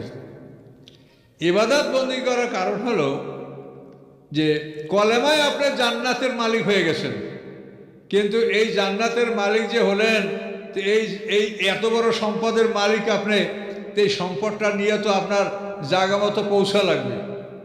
অর্থাৎ কবর পর্যন্ত তো ঈমান নিয়ে আপনার যাওয়া লাগবে। যদি কবর পর্যন্ত ঈমান নিয়ে যাইতে না পারেন, আপনার চোর ডাকাইতে আসে না? আসে? মাল চুরি করে চোরে ডাকাইতে, হাইজাক ছিনতাইকারী কিডন্যাপারেরা। কিন্তু আপনার ঈমানের চোরকে শয়তান এবং শয়তানের দলবল মিনাল জিন্নাতি ওয়ান নাস। তো এই যে শয়তান আপনার ঈমান চোর যারা, এদেরকে রক্ষা করার জন্য আপনাকে যে অনুশীলন করতে হবে, সেই অনুশীলনের নাম হচ্ছে ইবাদত, সেই অনুশীলনের নাম হচ্ছে জিকির। আপনি সবসময় আল্লাহর ইবাদতগুলি পালন করবেন, তারপর জিকির করবেন। এটা না করলেই শয়তান ও চোর ও আপনার ঘরে ঢুকবে। কোরআন পাকে পরিষ্কারভাবে আল্লাহ বলেছেন, আমা ইয়াশু আন যিকরির রহমানে নুকাইয়িদ লাহু শাইতানান ফাহুয়া লাহু করিন। আল্লাহর ইবাদত থেকে যারা বিমুখ থাকে, আল্লাহ বলেন তার উপরে আমি শয়তান চাপিয়ে দেই, শয়তান তার বন্ধু হয়ে তাকে পরিচালনা করে। কাজে এই জন্য ইবাদত বন্দেগী হচ্ছে যে আমরা নিজেরা যেন আমাদের সম্পদ রক্ষা করতে পারি, শয়তান যেন আক্রমণ করতে না পারে। শয়তানের আক্রমণ থেকে আত্মরক্ষা করার জন্য আমরা ইবাদত অনুশীলন করব, আল্লাহর জিকির করব, সর্বদা আল্লাহকে স্মরণ করব। এটা না করলে আমরা আমাদের সম্পদ, আমরা জান্নাতের মালিক হয়েছি, এই সম্পদ কিন্তু লুট হয়ে যাবে। এটা কিন্তু শয়তানের লুটে নিয়ে যাবে, এটা যেন লুট করে নিতে না পারে। তাহলে এখন সংক্ষেপে আসেন, মানুষের জীবনের বর্তমান কি? বর্তমান হলো গোলাম হওয়া। বর্তমান হলো নিজেকে চিকিৎসা করে রোগ মুক্ত করা। কি বলতে পারছেন? নিজেকে চিকিৎসা করে রোগ মুক্ত হওয়া, এটা হলো আপনার বর্তমান। এ কাজ আপনাকে করতে হবে। দেখেন যে আপনার মধ্যে রোগ আছে কিনা, কোনো একটা খারাপ স্বভাব আপনার মধ্যে আছে কিনা, এটা পরীক্ষা করে দেখেন, তাহলে আপনি রোগ মুক্ত হবেন। রোগ মুক্ত হলে আপনি আল্লাহর কাছে আর আপনি যাওয়ার পরে, হাসের ময়দান ওঠার পরে আপনাকে ওই দোজক নামক অপারেশন থিয়েটারে আপনাকে ঢুকানো হবে না, আপনি সরাসরি জান্নাতে যেতে পারবেন। তাহলে মানুষের বর্তমান হচ্ছে রোগ মুক্ত হওয়া, আল্লাহর গোলাম হওয়া। আল্লাহর গোলাম হওয়া 1 নম্বর। আর গোলাম হইলে আনুষঙ্গিক কাজগুলো সব হবে। আপনি যদি গোলাম হন, আমি যদি গোলাম হই, তাহলে মালিক আমাকে কি বলেছেন সেটা তিনি কোরআন পাকের মধ্যে বলে দিয়েছেন যে এইগুলো তোমাকে আমি বলেছি। কি করতে হবে তাও বলেছেন, কি করতে হবে না তাও বলেছেন। এই সব কিছু মালিক কোরআনে বলে দিয়েছেন। কাজে আমি যদি মালিকের গোলাম হই, তো মালিক আমাকে যে পথ নির্দেশ, আমাকে যে হেদায়েত দান করেছেন, হুদাল্লিল মুত্তাকিন, এই কোরআন, এইটা অনুযায়ী আমি সব কিছু করব। সম্মানিত ভাইয়েরা, সমাজে দেখেন কতগুলো মৌলিক জিনিস আপনাকে জানতে হবে। হাসরের ময়দানে যখন আমরা বিচারের সম্মুখীন হব, তখন বিচারের জন্য বিচারের টেবিলে শুধু কোরআন যাবে, অন্য কোনো বই বিচারের টেবিলে যাবে না। মুহাম্মদ সাল্লাল্লাহু আলাইহি ওয়াসাল্লামের বিচার হবে কোরআন দ্বারা, মুসা আলাইহিস উম্মতের বিচার হবে তাওরাত কিতাব দ্বারা, দাউদ আলাইহিস উম্মতের বিচার হবে জাবুর কিতাব দ্বারা, ঈসা আলাইহিস উম্মতের বিচার হবে ইনজিল কিতাব দ্বারা। এই মূল কিতাব যেটা আল্লাহ পৃথিবীতে পাঠিয়েছেন, হাসরের ময়দানে ওই কিতাব দ্বারা মানুষের বিচার হবে। কিন্তু আমরা সেভাবে কিন্তু আমরা করছি না। আমরা আমাদের দলীয় বই পুস্তক কিতাবাদি এগুলি কিন্তু আমরা পড়াশোনা করি, কিন্তু আল্লাহর কিতাব এটা কিন্তু আমরা মনোযোগ দিয়ে পড়ি না এবং দেখি না যে এখানে কি বলা আছে। কাজে এই জন্য আপনারা এই সংক্ষিপ্ত সময় একদিনের ওয়াজ, আমরা সাধারণত একাধিক দিন তাফসির করি, এটা আমাদের অভ্যাস। এক জায়গায় 2 দিন 3 দিন তাফসির করলে মানুষকে কিছু কথা বুঝিয়ে বলা যায়। তো আপনারা সে পর্যায়ে পৌঁছতে পারেন নাই। তাফসির করার কতগুলো নিয়ম আছে। আমরা রাস্তায় চলতে গেলেই খালি ভিক্ষা, রাস্তায় কাগজ দেওয়া, ভিক্ষা দেন, মাহফিল হইবে ভিক্ষা। এই ভিক্ষা দিয়ে এই মাহফিলগুলো করা ঠিক না। এই মাহফিল করবেন কিভাবে? যে আপনারা এই মসজিদ ভিত্তিক এই গ্রামে কয়টা লোক আছেন, আপনাদের সমাজে কতজন লোক আছে, এই সব লোকেরা বসে যদি মনে করেন যে আমরা কোরআনের তাফসির করব, তাহলে আপনারা বাৎসরিক একটা চাঁদা ধরবেন, বাৎসরিক একবার। তাতে আপনারা যেভাবে পারে, কেউ 5,000 দিবে, কেউ 2,000, 1,000, 3,000, এভাবে 500, 200, সর্বনিম্ন 100, এভাবে আপনারা সদস্য বানাবেন। আপনার এই গ্রামে যে লোকগুলো বাস করেন, এর মধ্যে যদি 100 লোক ভালো থাকে, তো 100 লোক যদি 5,000 টাকা করে টাকা দেয়, তাহলে 5 লক্ষ টাকা হবে। 1,000 করে দিলে 1 লক্ষ টাকা হবে। কাজে আপনাদের এই সমাজে অবশ্যই 100 লোক আপনার এমন আছে যারা 2,000, 5,000 টাকা দিতে তাদের কোনো কিছু আসে না। আর যদি এটা বোঝে যে এটা পরকালের কাজে আমার লাগবে, আপনি সম্বন্ধে কি করবেন? যখন ডাক দেবে তখন তো সব ফেলে চলে যেতে হবে। কি নিয়ে যেতে পারবেন আপনার সাথে? ইয়াউমা লা ইয়ানফাউ মালুন ওয়া বানুন, মাল এবং সম্পদ আপনার কোনো কাজে আসবে না। তাহলে আমাদের অতীত হচ্ছে যে আমরা মৃত ছিলাম, আমরা মরা। আর বর্তমান হচ্ছে যে আমাদেরকে আল্লাহর গোলাম হতে হবে। এটা হলো আমাদের বর্তমান। এবং আমাদেরকে রোগমুক্ত অবস্থায় আল্লাহর কাছে উপস্থিত হবে। ইয়াউমা লা ইয়ানফাউ মালুন ওয়া বানুন ইল্লা মান আতাল্লাহ বিকালবিন সালিম। সেদিন মাল আওলাদ কোনো মানুষের উপকার হবে না, বরং রোগমুক্ত আত্মা নিয়ে যারা উপস্থিত হবে তাদেরই উপকার হবে, তারাই উপকৃত হবে। কাজে এই জন্য আপনাকে রোগমুক্ত অবস্থায় হাসরের ময়দানে আল্লাহর কাছে উপস্থিত হতে হবে। এটা হলো আমাদের বর্তমান কাজ। আপনাকে গোলাম হতে হবে। ইন্নাল্লাহ আশতারা মিনাল মুমিনিনা আনফুসাহুম ওয়া আমওয়ালাহুম বিআন্নাহুমুল জান্নাহ। আল্লাহ তাআলা মুমিনদের জীবন সম্পত্তি বেহেশতের বিনিময়ে খরিদ করে নিয়েছেন। কাজে আপনি আপনার জীবন সম্পত্তি আল্লাহর কাছে বিক্রি করেছেন কিনা পরীক্ষা করে দেখেন। আপনার মধ্যে কোনো রোগ আছে কিনা সেটা আপনি পরীক্ষা করে দেখেন। এগুলি দেখবেন। এইটা হলো আপনার দুনিয়ার জীবনের বর্তমান, যে আমি সঠিক আল্লাহর গোলাম হয়ে এখান থেকে বিদায় হতে পারছি কিনা, আমি রোগমুক্ত হতে পারছি কিনা, আমার অন্তরের মধ্যে রোগ ব্যাধি আসে কিনা, মিথ্যা বলা, আত্মসাৎ করা, ওয়াদা খেলাপ করা, মানুষের সাথে আচার ব্যবহারে ফাহশা কালাম ব্যবহার করা, এই ধরনের ত্রুটি আমার মধ্যে আসে কিনা, এগুলি পরীক্ষা করে আপনি রোগমুক্ত হয়ে বিশুদ্ধ আত্মা নিয়ে আপনি দুনিয়া থেকে যাবেন। এটা হলো আপনার কাজ। এবং এইটা করার জন্য আপনার প্রেসক্রিপশন হলো কোরআন। এখান থেকে আপনি এটা বুঝে নেবেন যে আপনি এগুলি সব ঠিক করেছেন কিনা, কোরআন অনুযায়ী আপনার রোগ ব্যাধি মুক্তি হয়েছে কিনা, এটা আপনি দেখে নেবেন। এটা হলো মানুষের একটা জীবনের একটা বর্তমান। তা আমি আপনাদেরকে ধারণা দিয়ে দিলাম, তো আগেই বলছি যে আল্লাহ রাসূল 23 বছর বসে কোরআন মানুষকে শিখিয়েছেন। তো এটা সময়ের প্রয়োজন। তো এরপর আসেন আমাদের ভবিষ্যৎ। মানুষের ভবিষ্যৎ হলো অনন্তকাল জীবনে উপনীত হওয়া। মানুষ মরে না, মানুষ শুধু ইন্তেকাল করে, স্থান পরিবর্তন করে। তো আমাদের ভবিষ্যৎ হলো চিরস্থায়ী জীবনে পদার্পণ করা। অর্থাৎ আমরা এই জীবন পার হয়ে আমরা বরজাখ, পর্দার আড়ালের জগতে আমরা ঢুকবো। আমরা মুসলমানরা কবরে ঢুকবো, ইহুদিরা খ্রিস্টান ওদের সেমিটারি, তারপর ওদের পাইলস, চিতা, বিভিন্ন রকম যেটাই যে করুক, মরার পরে এই সময়টা হলো আলামে বারজাক, অর্থাৎ পর্দার আড়ালের জগৎ। এই জগতে মানুষেরা দুটি স্তরে থাকবে, মোমেনরা থাকবে ইল্লিনে, কাফেররা থাকবে সিজিনে, এছাড়া কোনো জায়গা নাই, ইল্লিন সিজিন। মানুষ দুই দল, মোমেন এবং কাফের, এর বাইরে কোনো মানুষ নাই। বিচারের পরে মানুষ ভেস্টে যাবে আর দোজকে যাবে, এছাড়া কারো তৃতীয় স্থানে যাওয়ার কোনো জায়গা নাই। কাজে মানুষ কিন্তু মোট দুই দল। আপনি যাই মনে করেন, যত দলে ভাগ করেন, এটা আসলে ঠিক না। আল্লাহ কোরআনে বলছেন মানুষ দুই দল, মোমেন এবং কাফের। তো এখন আমাদের জীবনের ভবিষ্যৎ হলো চিরস্থায়ী জীবনে পদার্পণ করা। আমরা হাসরের ময়দানে উঠব। তা আমরা এই যে আমরা ইন্তেকাল করি, এই ইন্তেকালটা আমাদের জীবনের সমাপ্তি না। এটা হচ্ছে এই পৃথিবীতে আমরা পরীক্ষা দেওয়ার জন্য হলে ঢুকছি। তো পৃথিবী পরীক্ষার হল, প্রশ্নপত্র হচ্ছে আল কোরআন। পরীক্ষার কথা আসলেই সেখানে প্রশ্নপত্র আসবে।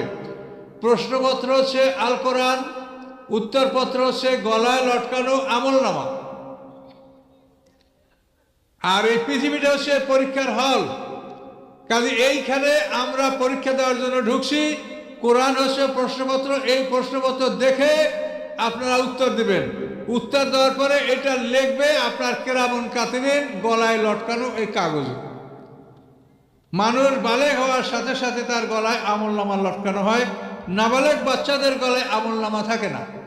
নাবালেগ বাচ্চারা যখন কোরআন পড়ে, হাফেজ হয়, রোজা নামাজ করে, এগুলি আল্লাহ তাআলা তাদের পিতামাতার আমলে লিখে দেন, যেহেতু নাবালেগ বাচ্চাদের গলায় আমলনামা থাকে না। কাজে এই জন্য মরার পরে আমরা চিরস্থায়ী জীবনে পদার্পণ করব। সেই চিরস্থায়ী জীবনে আমরা কিভাবে পদার্পণ করব, কি অবস্থা হবে, এইটা হলো আমাদের জীবনের ভবিষ্যৎ। মৃত্যুর মানে হলো আমাদের দেহটাকে দুই ভাগ করে দুই জায়গায় রেখে দেওয়া। এই শীতের মৌসুমে যেমন আপনারা ফ্যানের তারগুলো খুলে পৃথক করে আটকাই রাখছেন রবার দিয়ে, এর মানে এই না যে ফ্যানটা মরে গেছে। ফ্যান কি মরেছে? সংযোগটা পৃথক করে রাখছেন, আবার সংযোগ দিলেই কিন্তু ভোগ করে ঘুরবে। তা আমাদের অবস্থাটা এরকম যে আমরা এখানে পরীক্ষার হলে ঢুকছি। আল্লাহ যখন মনে করে যে পরীক্ষা দেওয়া হয়ে গেছে, তখন আল্লাহ তাআলা তার সংযোগ বিচ্ছিন্ন করে তাকে রেখে দিচ্ছেন। পদার্থের দেহটা পদার্থের মধ্যে থেকে যাচ্ছে, আর উন্নত মানের দেহ নফসে মুতমাইন্না, নফসে লাওয়ামা, নফসে আম্মারা, রূহ, এই সাইডটা থাকবে ইল্লিন এবং সিজিনে। মুমিনের গুলা ইল্লিনে, কাফের গুলা সিজিনে। সিজিন মানে কারাগার, জেলখানা। কথা বলতে পারছেন? তো এইভাবে আমাদেরকে সংরক্ষণ করা হবে কতক্ষণ পর্যন্ত? কিয়ামত শুরু হওয়া পর্যন্ত। কিয়ামতের দিন আবার আমরা সবাই উঠব। এগুলি অনেক চিন্তার বিষয়। মানুষকে আল্লাহ তাআলা একসঙ্গে সবাইকে সৃষ্টি করে তাদের থেকে সাক্ষী নিয়েছেন এবং মৃত্যুদান করছেন। আবার হাসরের ময়দানে সবাইকে একসময় আমাদেরকে তুলবেন, কিন্তু এই মাঝখানে আমাদের যাতায়াতটা একসঙ্গে হচ্ছে না। এই যে মাঝখানে যাতায়াত, আমি এখন আসি, কেউ আমার আগে আসে, কেউ আমার পরে আসবে, কিন্তু এই মাঝখানের যাতায়াতটা হচ্ছে ছিন্ন ভিন্ন। এই মাঝখানের যাতায়াতটা ছিন্ন ভিন্ন হওয়ার উদ্দেশ্য আছে। সেটা হলো যে আমরা যদি এরকম একটা লোকে একজনের মরণ দেখি, একজনের জন্ম দেখি, তাহলে আমরা একটা জিনিস বিশ্বাস করতে পারবো যে ঠিক এইভাবে মানুষ মরে, আমি এভাবে মরব। এভাবে একটা মানুষ জন্মগ্রহণ করছে, আমি এভাবে জন্মগ্রহণ করছি। কিন্তু এটা যদি মানুষ মানে আমরা যেভাবে পর্যায়ক্রমে আসি, তাহলে আমরা কিন্তু একজনের মরণ, একজনের জীবন আমরা দেখতে পাচ্ছি। আর একসঙ্গে জীবন মরণ হলে এগুলো দেখার কোনো সুযোগ থাকে না। কাজে এই জন্য ইমানের সহায়ক হবে। এই জন্য আল্লাহ তাআলা আমাদের এই যে প্রথম জীবনটা, এইটা আল্লাহ তাআলা একসঙ্গে আমাদের সবাইকে পৃথিবীতে মানে মাঠে তোলেন নেই, আর একসঙ্গে আমাদের মৃত্যুও দিচ্ছেন না, যাতে করে আমরা এর থেকে উপদেশ গ্রহণ করতে পারি। আল্লাহর প্রত্যেকটা কাজে হিকমত রয়েছে। তো আমাদের সামনের জীবনটা কি? সামনের জীবনটা আমাদের জান্নাতে যারা যাবে তারাও অনন্তকাল থাকবে, অমর হবে, আর জাহান্নামে যারা যাবে তারাও অমর হবে, অনন্তকাল থাকবে।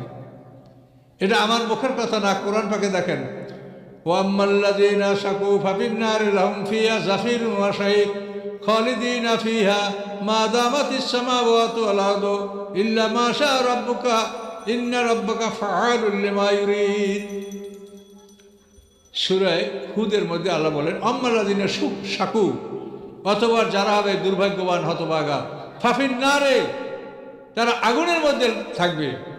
সে আগুনের মধ্যে লাহুম ফিহা জাফিরুন ওয়া শাহিক, এবং সেখানে তারা ভয়ঙ্কর শ্বাস প্রশ্বাস গাধার আওয়াজের মতো তারা আওয়াজ করবে।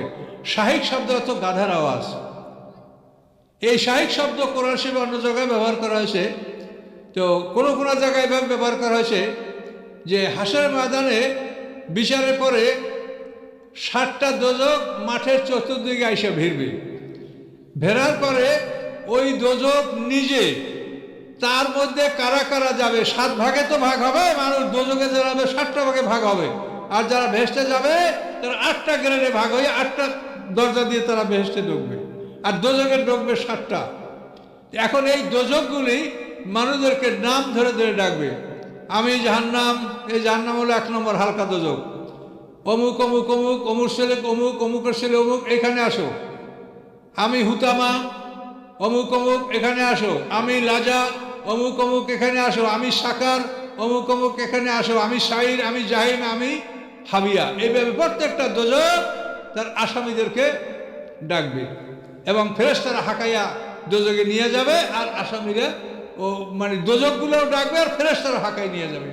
তো এইখানে শাহিক শব্দটা বলা হয়েছে যে গাধার জন্য যে গাধা বেঁধে রাখা হয়, এই গাধার জন্য মালিকে যখন খাবার নিয়ে বের হয়, তখন ওই খাবার দেখে গাধা চিৎকার করতে শুরু করে খাবো খাবো করে। তো ঠিক ওইভাবে জাহান্নামীদেরকে যখন ফেরেশতারা দোজক দিকে নিয়ে যাবে, তখন জাহান্নাম ওইরকম ক্ষুধার্ত গাধার মতো ডাক দিবে, চিৎকার করবে। জাহান্নামের ডাক তারা শুনতে পাবে, ভয়ঙ্কর ডাক দিয়া জাহান্নাম তাদেরকে খাবো খাবো করে ডাকবে, এবং এইভাবে তাদের পেটের মধ্যে তাদেরকে গ্রাস করবে। তো এখন আল্লাহ বলেন এই পৃথিবী পরীক্ষার হল, প্রশ্নপত্র আল কোরআন, উত্তরপত্র গলায় লটকানো আমলনামা। এখন এই প্রশ্নপত্রে কি চাওয়া হয়েছে এটা যদি আপনি করেন, সাথে সাথে কিরামুন কাতিবিন এটা লিখে নেবেন। এটা লেখা থাকবে কিরামুন কাতিবিন, ফেরেশতা, তারা মানুষ না, তাদের খাদ্য খাদক আহার নিদ্রা নাই, তাদের কোনো লোভ লালসা নাই যে তারা কার কাছে ঘুষ খাবে, তাদের নিদ্রা নাই যে আপনি সুবহানাল্লাহ বলছেন ফেরেশতা ঘুমাই পড়ছিল লিখতে পারে নাই, আপনি আলহামদুলিল্লাহ বলছেন ফেরেশতা স্টেজে গেছিল লিখতে পারে নাই, এরকম সমস্যা কি আছে? নাই। কাজে ওই ফেরেশতারা আপনার আমার আমল লিখবে। হাসরের ময়দানে আমরা বিচারের মাঠে যাব, যাওয়ার পরে আল্লাহ তাআলা আমাদের আমলটা পরীক্ষা করবেন। কিসের সাথে? কোরআনের সাথে মিলিয়ে দেখা হবে যে তোমাকে আমি যা যা করতে বলছি তুমি করেছো কিনা, যেগুলি তোমাকে আমি বর্জন করতে বলেছি তুমি করেছো কি না। এইটা আমাদের আমলনামা এবং কোরআন, এই দুইটাকে মিলিয়ে দেখা হবে। কি বুঝতে পারছেন? বিচারের ধরনটা বুঝতে পারছেন? লিখিত আমলনামা, মৌখিক কোনো বিচার হবে না। অনেকে অনেক ওয়াজ করে এই হয়েছে অমুক করে, আল্লাহ করে যাও তুমি বেসতেছো, এরকম না। লেখা কি আছে সেইটার উপরে রায় হবে। লিখিত ভাবে আল্লাহ রায় দিবেন। আল্লাহ পৃথিবীতে কোরআন পাঠিয়েছেন লিখিত, আমরা উত্তরপত্র জমা দিচ্ছি লিখিত, এবং আল্লাহ তাআলা ফলাফল দেবেন লিখিত। আমরা পাশ করলে সেটা লিখিত আল্লাহ দেবেন। আমলনামায় কি কি পুরস্কার আমরা পাবো সেটা লিখে লিখে আল্লাহ তাআলা ওই লিখিত আমলনামা হাতে দিবে। এটা কখন দিবে? আমলনামা এগুলো খুব বিশাল আলোচনা, আমি বলছি অন্তত 3 দিন আলোচনা না করলে হয় না, কিন্তু আমরা 3 দিনেই একটা জিনিস আপনাদেরকে মোটামুটি বুঝাই দেব। তাহলে এখন বিচারের পরে আল্লাহ তাআলা এগুলি জেরা করবেন, আপনি আল্লাহর সাথে জেরা করতে পারবেন। আপনি বলবেন যে আমি এটা করি নাই, ফেরেশতা লিখছে। আল্লাহ বলবেন হ্যাঁ তুমি করেছো। না আমি করি নাই, ফেরেশতা আমার শত্রু আমার লিখছে। তখন আল্লাহ মুখে সিল করে দিবেন, আল-ইয়াওমা নাখতিমু আলা আফওয়াহিহিম ওয়া তুকাল্লিমুনা আইদিহিম ওয়া তাশহাদু আরজুলুহুম বিমা কানু ইয়াকসিবুন। মুখ বন্ধ করে দেবে, তখন হাত, পা, চক্ষু, কান, চামড়া এরা সাক্ষী দিবে। চামড়ায় যখন সাক্ষী দিবে তখন মানুষ খুব দুঃখ করে আল্লাহ বলবে অকালু লিজুলুদিহিম লিমা শাহিদতুম আলাইনা। তখন এই চামড়ার মালিক আমার চামড়া দিয়ে আমার বিরুদ্ধে সাক্ষী দেয়, নাউজুবিল্লাহ। তখন আমি কি বলবো? ওরে আমার চামড়া রে, তোর দুনিয়াতে আমি কত সাবান তেল লোশন মাইজা মাইজা তোর যত্ন আমি করেছি, তুই আজকে আমার বিরুদ্ধে সাক্ষী দিচ্ছিস কেন? তখন চামড়া বলবে যে আল্লাহ সকল বস্তুকে বাকশক্তি দান করেছেন, সে আল্লাহ আমাকে কথা বলার ক্ষমতা দিয়েছেন, কাজে আমি আল্লাহর আদেশ না মানে আমার কোনো উপকার নাই। আর আল্লাহ বলেন আমা কুনতুম তাস্তাতিরুনা আইয়াশহাদু আলাইকুম সামউকুম, আল্লাহ বলেন তোমাদের কোনো ক্ষমতা ছিল না যে তুমি তোমার হাতে দেখবে না, পায়ে দেখবে না, কানে দেখবে না, চামড়ায় দেখবে না, এদেরকে আড়াল করে তুমি কোনো পাপ করতে পারো, এরকম ক্ষমতা তোমার আছে? বলেন, আপনার হাতে দেখবে না, পায়ে দেখবে না, চামড়ায় দেখবে না, এভাবে এদেরকে না দেখাই আপনি একা কি কোনো পাপ করতে পারবেন? এইভাবে আল্লাহ আপনার থেকে সাক্ষী নেবে। এই জন্য আমি বলেছি যে পরকাল বিশ্বাস করলে মানুষ অন্যায় করতে পারে না, পরকাল বিশ্বাস করলে মানুষ অন্যায় করতে পারে না। কাজে আমরা আসলে পরকাল বিশ্বাস করি না। কাজে এই জন্য এই বিষয়টা আপনি বুঝে নেন। এইভাবে আল্লাহ তাআলা আমাদের আমলটা পরীক্ষা করবেন, যাচাই করবেন, বাছাই করবেন। এরপর আমলটা ওজন করা হবে। যদি নেক আমলের পাল্লা ভারী হয় তো সেটা ওভাবে লেখা থাকবে, আমল কিন্তু আকাশে উড়িয়ে দেওয়া হবে, ওজন করিয়া সাথে সাথে কারো হাতে দেওয়া হবে না। আমল ওজন করিয়া মাইপিয়া, জেরা করিয়া মাইপিয়া, ফাইনাল করিয়া আকাশে উড়িয়ে দেওয়া হবে, মানুষগুলো খালি বসে থাকবে।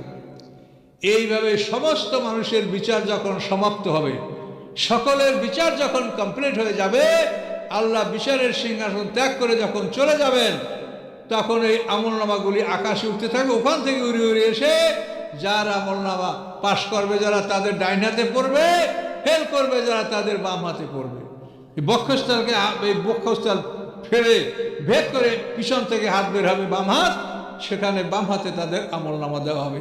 এই আমলনামা নিয়ে মানুষ যে যেখানে ঢুকবে ওখান থেকে সে আর বের হবে না। তবে গুনাহগার মুমিনরা তারা কিন্তু শাফাতের মাধ্যমে বাইর হবে, কিন্তু যারা একেবারেই যাদের ঈমান নাই, বেঈমান মুশরিক হিসেবে যারা কবরে গেছে, তারা কোনোদিন আর জাহান্নাম থেকে বের হবে না। যারা দোজখে ঢুকবে তারা 3টা পর্যায়ে শাফাতের মাধ্যমে বের হবে।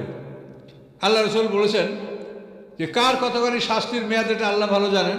তো এই শাস্তির মেয়াদ যখন শেষ হয়ে যাবে, তখন আল্লাহ তাআলা আমাকে একটা সীমানা দিয়ে দেবে যে এই সীমানার মধ্যে যারা আছে তাদেরকে শাফাত করে তুমি বের করে নিয়ে আসো। তা আল্লাহ রাসূল বলেন আমি শাফাত করে ওই সীমানার থেকে এই লোকগুলো আমি বের করে নিয়ে আসবো, হাউজে কাউসারের পানি থেকে গোসল করে তাদেরকে জান্নাতে প্রবেশ করানো হবে। এরপর বাকি যারা আছে তারা আবার জ্বলতে থাকবে। জ্বলতে জ্বলতে এমন একটা সময় পার হবে, তখন আল্লাহ রাসূল বলেন যে আল্লাহ আমাকে ডেকে বলবেন যে হে মুহাম্মদ, তুমি এই সীমানার থেকে এই লোকগুলো শাফাত করে বের করো। তো এই দোজখ যারা একেবারে বের হবে না, অনন্তকাল থাকবে, আর মুমিনরা জান্নাতে যাবে, তারা অনন্তকাল থাকবে। আল্লাহ কোরআন পাকে বলেন মা দামাতিস সামাওয়াতু ওয়াল আরদ, অর্থাৎ নূতন করে আকাশ পৃথিবী যেটা সৃষ্টি হবে, এই পৃথিবী ধ্বংস হয়ে যাবে, এই পৃথিবী 7টা দোজখ, 7টা সমুদ্রে আগুন ধরে যাবে। ইসরাফিলের সিংহার ফুৎকারে 7টা সমুদ্রে আগুন ধরে যাবে। আগুন ধরে এই 7টা সমুদ্রের আগুন যেটা পানি ছিল, এটা 7টা দোজখের সাথে মিশে যাবে এবং ভয়ঙ্করভাবে দোজখ জ্বলতে শুরু করবে। বিজ্ঞানীরা বলছেন যে কথা সত্য, যেহেতু পানি হলো হাইড্রোজেন এবং অক্সিজেন, ইসরাফিলের সিংহার ফুৎকারে হাইড্রোজেন এবং অক্সিজেন যখন পৃথক হয়ে যাবে, হাইড্রোজেন নিজে জ্বলে, অক্সিজেন তাকে জ্বলতে সাহায্য করে। কাজে কোরআন পাকে যে বলেছে ওয়াইদাল বিহারু সুজ্জিরাত, সমুদ্রে আগুন ধরিয়ে দেওয়া হবে, এই কথা সত্য, সমুদ্রে আগুন ধরবে। তো এইভাবে আল্লাহ তাআলা হাসরের ময়দানে বিচার করবেন। 50,000 বছরের সময় একটা দিনে বিচার হবে। হায়রে সেই দিনের আর্তনাদ আর দুঃখ বেদনা। সেদিন মানুষ কি বলবে? কিছু কিছু ঘটনা কোরআনে দেওয়া আছে। সেদিন মানুষরা বলবে যে আমার মাল আমার কোনো উপকারে আসলো না, হালাকান্নি মালিয়া, মাগনান্নি মালিয়া হালাকান্নি সুলতানিয়া। আমার মাল আমার কোনো উপকারে আসলো না, আমার সব ক্ষমতা হারিয়ে গেল। আমি কত ক্ষমতার মালিক ছিলাম, কিন্তু এখন আমার কোনো ক্ষমতা নাই। আমার মালও হারিয়ে গেল, আমি কোটি কোটি টাকা অর্জন করেছিলাম, কিন্তু এই মাল আমার কোনো উপকারে আসলো না। আর আমার যে ক্ষমতা ছিল, আমি নেতা ছিলাম, আমি মন্ত্রী ছিলাম, আমি সচিব ছিলাম, আমি মুখ ছিলাম, কিন্তু হালাকান্নি সুলতানিয়া, আমার ক্ষমতা আজকে হারিয়ে গেল।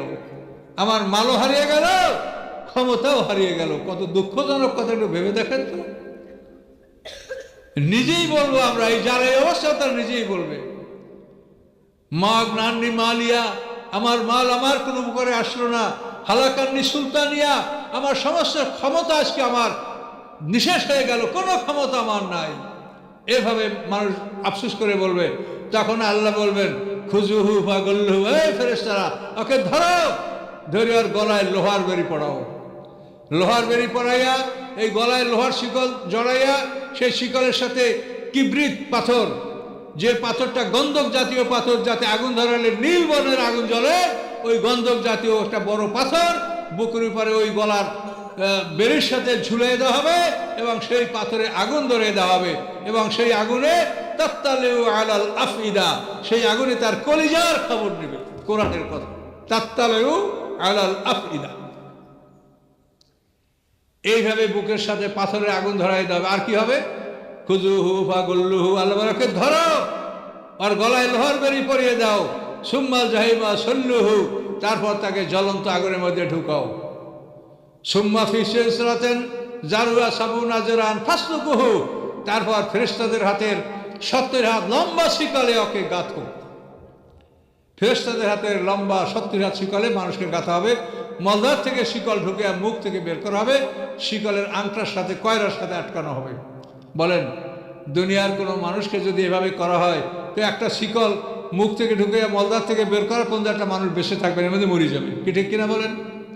কিন্তু মানুষের মরণ হলো দুবার, পিছনে একটা মরণ গেছে, সামনে একটা মরণ আছে।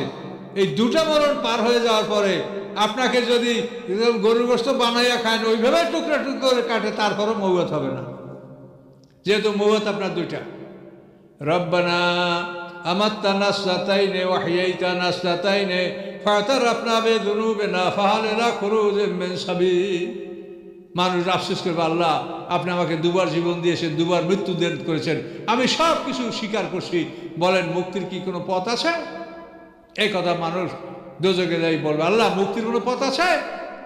ফেরেশতারা বলবে, জিজ্ঞাসা করবে, আওয়ালাম নুআম্মিরুকুম মা ইয়াতাযাক্কারু ফীহি মান তাযাক্কারা, তোমাদেরকে কি এতটুক বয়স দেওয়া হয় নাই যেই বয়সে একটা মানুষ কিছু বোঝার চেষ্টা করলে বুঝতে পারে? এরকম বয়স তোমাকে দেওয়া হয় নাই? না দুনিয়াতে পাঠায় নাবালেগ অবস্থায় তোমার জান কবজ করা হয়েছে? বলো হ্যাঁ, বয়স তো দেওয়া হয়েছিল।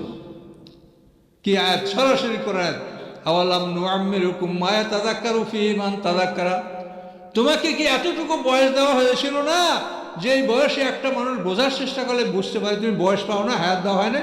ও জাকুমুন নাজির, আল্লাহর পক্ষ থেকে তোমাকে ভয় প্রদর্শনকারী তোমার কাছে যায় নাই? হয়তো পয়গম্বর গেছে, নাইলে আলেমরা গেছে। তোমাদের প্রত্যেকের ঘরে কোরআন আছে, তো নাজির ভয় প্রদর্শনকারী তোমার কাছে যায় নাই, তুমি এটা কি করে বলবা? তোমাকে ডাক্তারের প্রেসক্রিপশন দিয়ে তুমি ঔষধ খাও না, এখন এদেরকে ডাক্তার দায়ী? তোমার ঘরে কোরআন আছে, তুমি বোঝো না, সেজন্য দায়ী কে? তুমি কেন পড়ো না, কেন বোঝো না? তুমি ফরেন ল্যাঙ্গুয়েজ শিখতে পারছো, তুমি ইংরেজি জানো, অন্যান্য ভাষা জানো, তুমি কোরআন বোঝো না। অথচ কোরআন বোঝা অন্যান্য ভাষার সাথে সোজা। আর এটা চেষ্টা করলে আপনাকে সাহায্য করবে আল্লাহ। আর যদি কারো ওই পরিমাণ ব্রেন না থাকে, তাকে আল্লাহ এমনি মাফ করবে। আল্লাহ জানে যে ওকে আমি বোকা বানাইছি, ও জানে না। সব মানুষ যে একজন বড় মুফাসসির হবে তা তো না, যার যে জ্ঞান সে সেই পরিমাণ শিখবে, কিন্তু চেষ্টা তো করতে হবে। এই জন্য দেখেন, এই দৃশ্যগুলা কোরআনের সব। যখন মানুষ বলবে যে আল্লাহ আমারে ফিরিয়ে দেন, দোজখের একদিন শাস্তি কমাইয়া দেন, তখন আল্লাহ এই কথাই বলবে যে তোমাকে কি বয়স দেওয়া হয় নাই? তোমার কাছে কি রসুল যায় নাই? ভয় প্রদর্শনের লোক যায় নাই? তোমাকে কি বলে নাই? তো শোনো নাই কেন সেদিন?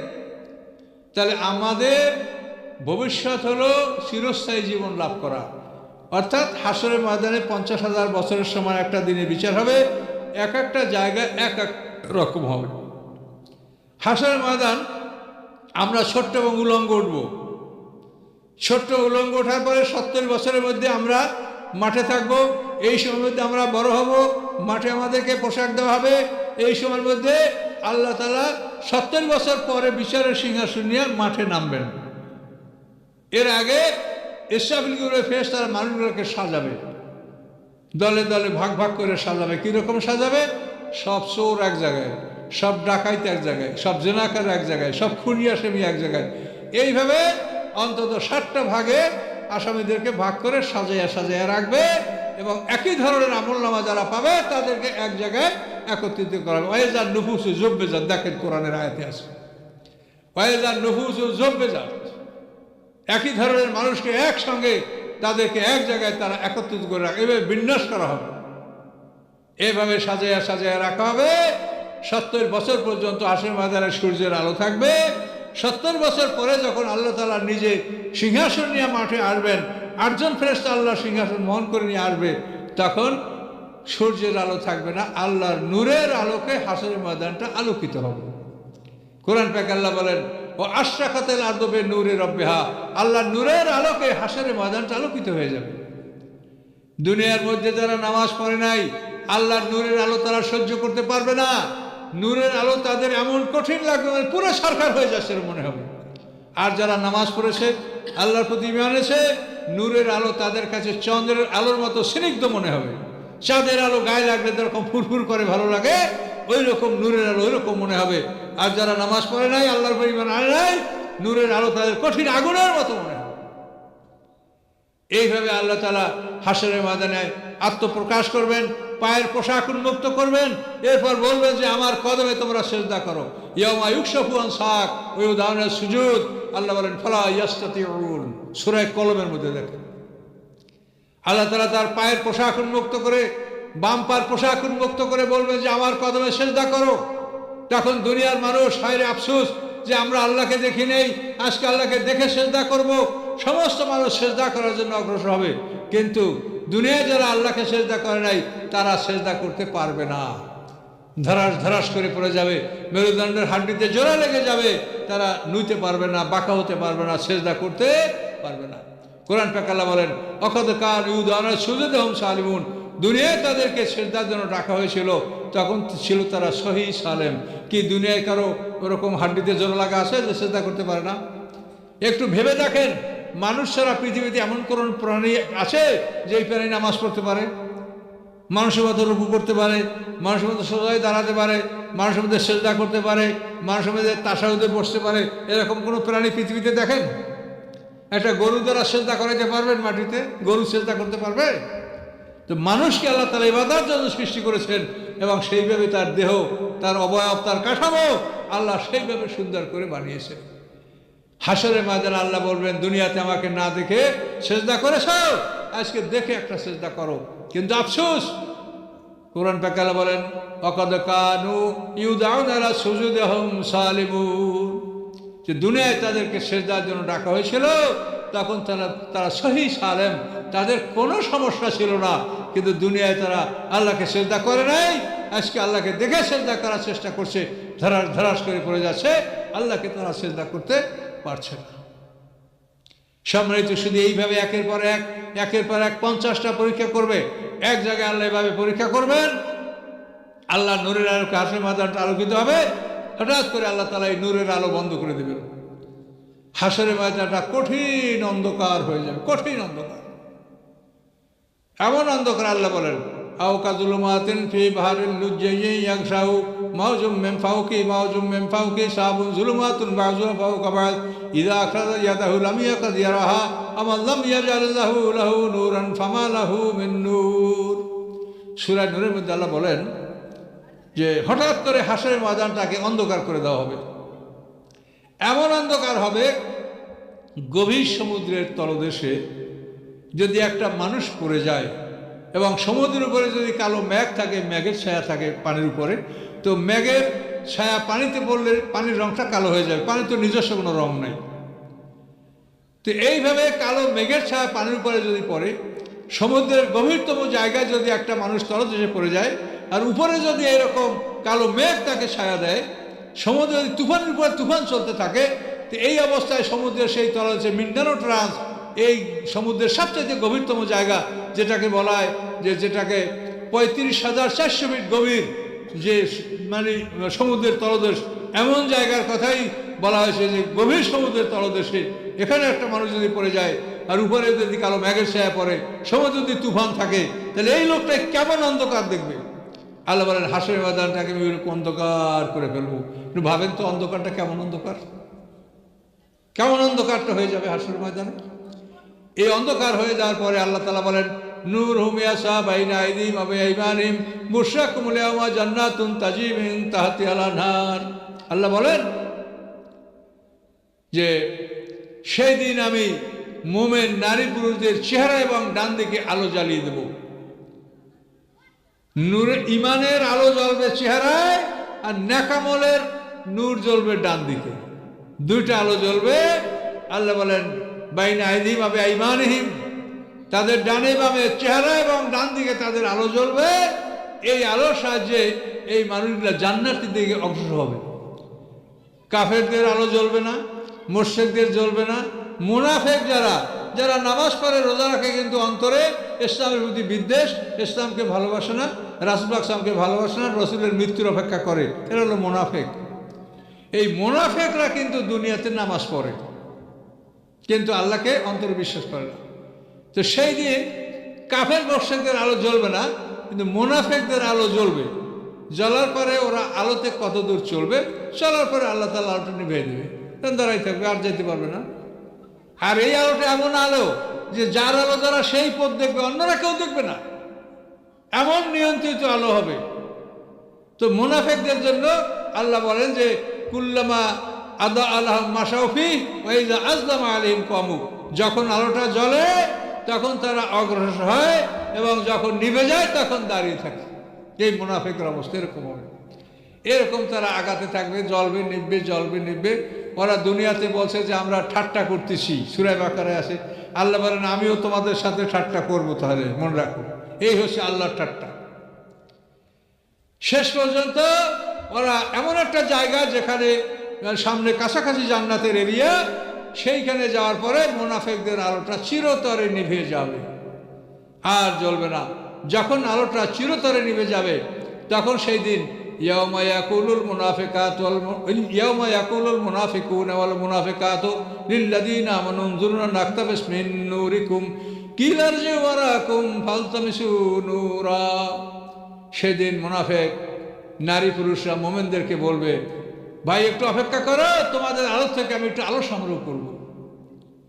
তো মুমিনরা ভয়তে যে আমার আলো নিভে যদি যায়, তো সে অপেক্ষা করবে না, দাঁড়াবে না, তখন অগ্রসর হতে থাকবে। মুমিনরা সত্যি থাকবে, মুনাফিক অন্ধকারে দাঁড়িয়ে থাকবে।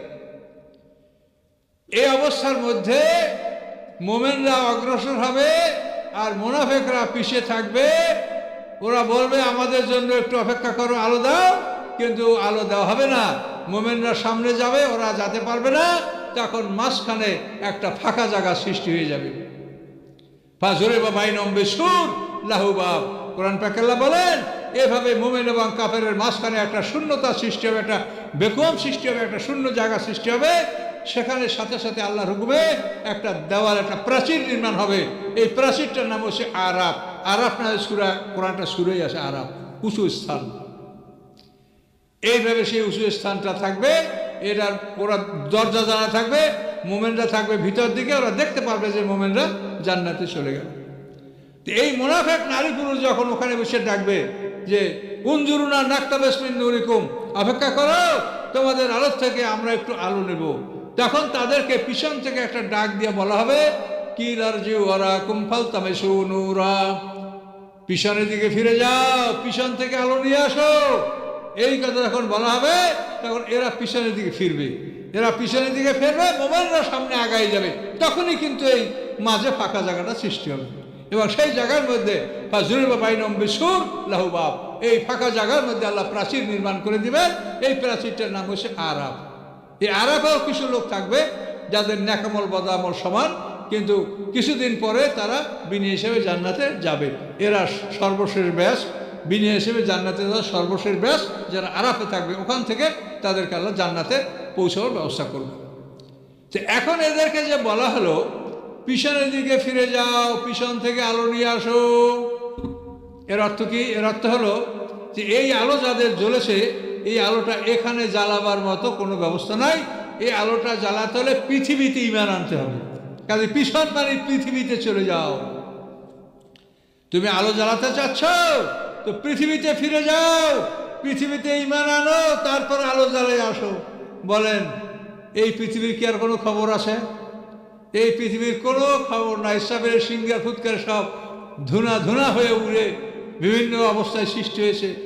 সমুদ্রেতে আগুন ধরে দোজখের সাথে মিলে গেছে, পৃথিবীর কোনো খবর আছে? আর ওখান থেকেও পৃথিবীতে আসি মেনাতে পারবে? এভাবে তাদেরকে সেই দিন বলা হবে যে তোমরা তো বিশ্বাস করো নাই, তো এখন আলোর অভাব, তো যাও পৃথিবীতে যাই আলো ধরাই নিয়ে আসো। কথা হচ্ছে এটা হলো তিরস্কার করা। এভাবে তাদেরকে তিরস্কার করা হবে। তো সম্মানিত শুধু এইভাবে হাসরের ময়দানে 50টা জায়গায় 50টা পরীক্ষা হবে। এক একটা পরীক্ষায় 1000 বছর সময় লাগবে। কোনো সময় দেখা যাবে মানুষকে অন্ধ তোলা হয়েছে, চোখ নাই। কেন নাই? যে আল্লাহ বলবে যে দুনিয়াতে চোখ দিয়েছিলাম, এই চোখ দিয়ে কোরআন দেখেছ, দুনিয়াতে আমার কথা শুনেছো, আমাকে ভুলে গিয়েছিল, কাজে আজকে আমি তোমাকে ভুলে গেলাম। অন্ধ করে তোলা হবে, কখনো বোবা বানিয়ে তোলা হবে। 50টা জায়গায় 50টা দৃশ্য এভাবে মানুষের হবে। সম্মানিত শুধু এই ভয়ঙ্কর অবস্থায় সেই মানুষদেরকে আল্লাহ তাআলা কি কি শাস্তি দেবে, যেগুলা কোরআনে বলা আছে অত্যন্ত ভয়ঙ্কর। মুখ থেকে লোহার শিকল ঢুকে মলদার থেকে বের করে শিকলে ঝুলে তারপর কি করবে? ইউসহাবুনা ফিল হামিম সুম্মা ফিন নারি ইউসজারুন। এভাবে লোহার শিকলে গেঁথে প্রথমে মানুষটাকে গরম পানির কুয়োর মধ্যে নিক্ষেপ করে দেওয়া হবে। সেই গরম পানিতে ফুটে ফুটে যখন চামড়াটা নিঃশেষ হয়ে যাবে, তখন তাকে ডাঙ্গায় তোলে তার গায়ে চামড়া লাগানো হবে। ওই দেহ থেকেই চামড়া বের হয়ে চামড়া আবার শরীরটা আবৃত হয়ে যাবে। এই চামড়ায় শরীরটা ঢেকে যাবে, তারপর আবার তাকে আগুনের কুয়ার মধ্যে নিক্ষেপ করা হবে। সেখানে যখন চামড়াটা পুরো নিঃশেষ হয়ে যাবে, তখন আবার তাকে ডাঙ্গায় তুলে তার দেহ একটু অপেক্ষা করা হবে, দেহের চামড়া বের হবে, আবার তাকে আগুনের কুয়ার থেকে গরম পানির কুয়ার মধ্যে নিক্ষেপ করা হবে। সূরা আর রহমানে আল্লাহ বলেন, ইয়াতুফুনা বাইনাহা ওয়া বাইনা হামিমিন আন ফাবিআই আলাই রাব্বিকুমা তুকাযযিবান। বাইনাহা ওয়া বাইনা হামিমিন আন, এই আগুন এবং গরম পানি এই দুইটার মধ্যে ইয়াতুফুনা তওয়াফ করবে। তওয়াফ মানে কি? সাফার থেকে মারা, মারা থেকে সাফা। আর এদের তওয়াফ হলো গরম পানির কুয়া থেকে আগুনের কুয়া, আগুনের কুয়া থেকে গরম পানির কুয়া।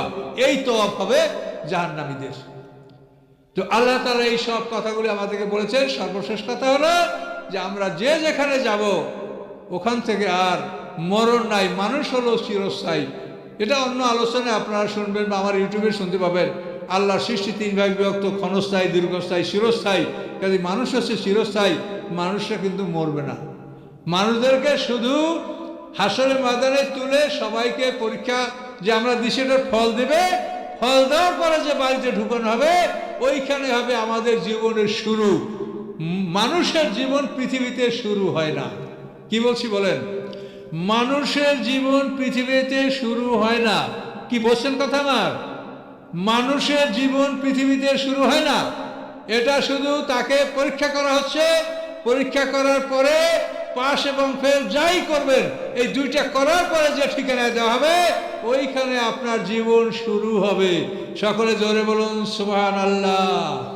তো পরীক্ষার হলে বসেই হইচই করছেন, পরীক্ষা দিচ্ছেন না, তাহলে সামনের অবস্থাটা কি হবে? কাজে এটা বুঝে নেন, এই পৃথিবী মানুষের বসবাসের জায়গা নয়, এটা পরীক্ষার হল। এখানে পরীক্ষা দেওয়ার পরে হাসরের ময়দানে আপনাকে ফলাফল দেওয়া হবে। পাস করলে ডাইন হাতে পাবেন, ফেল করলে বাম হাতে পাবেন।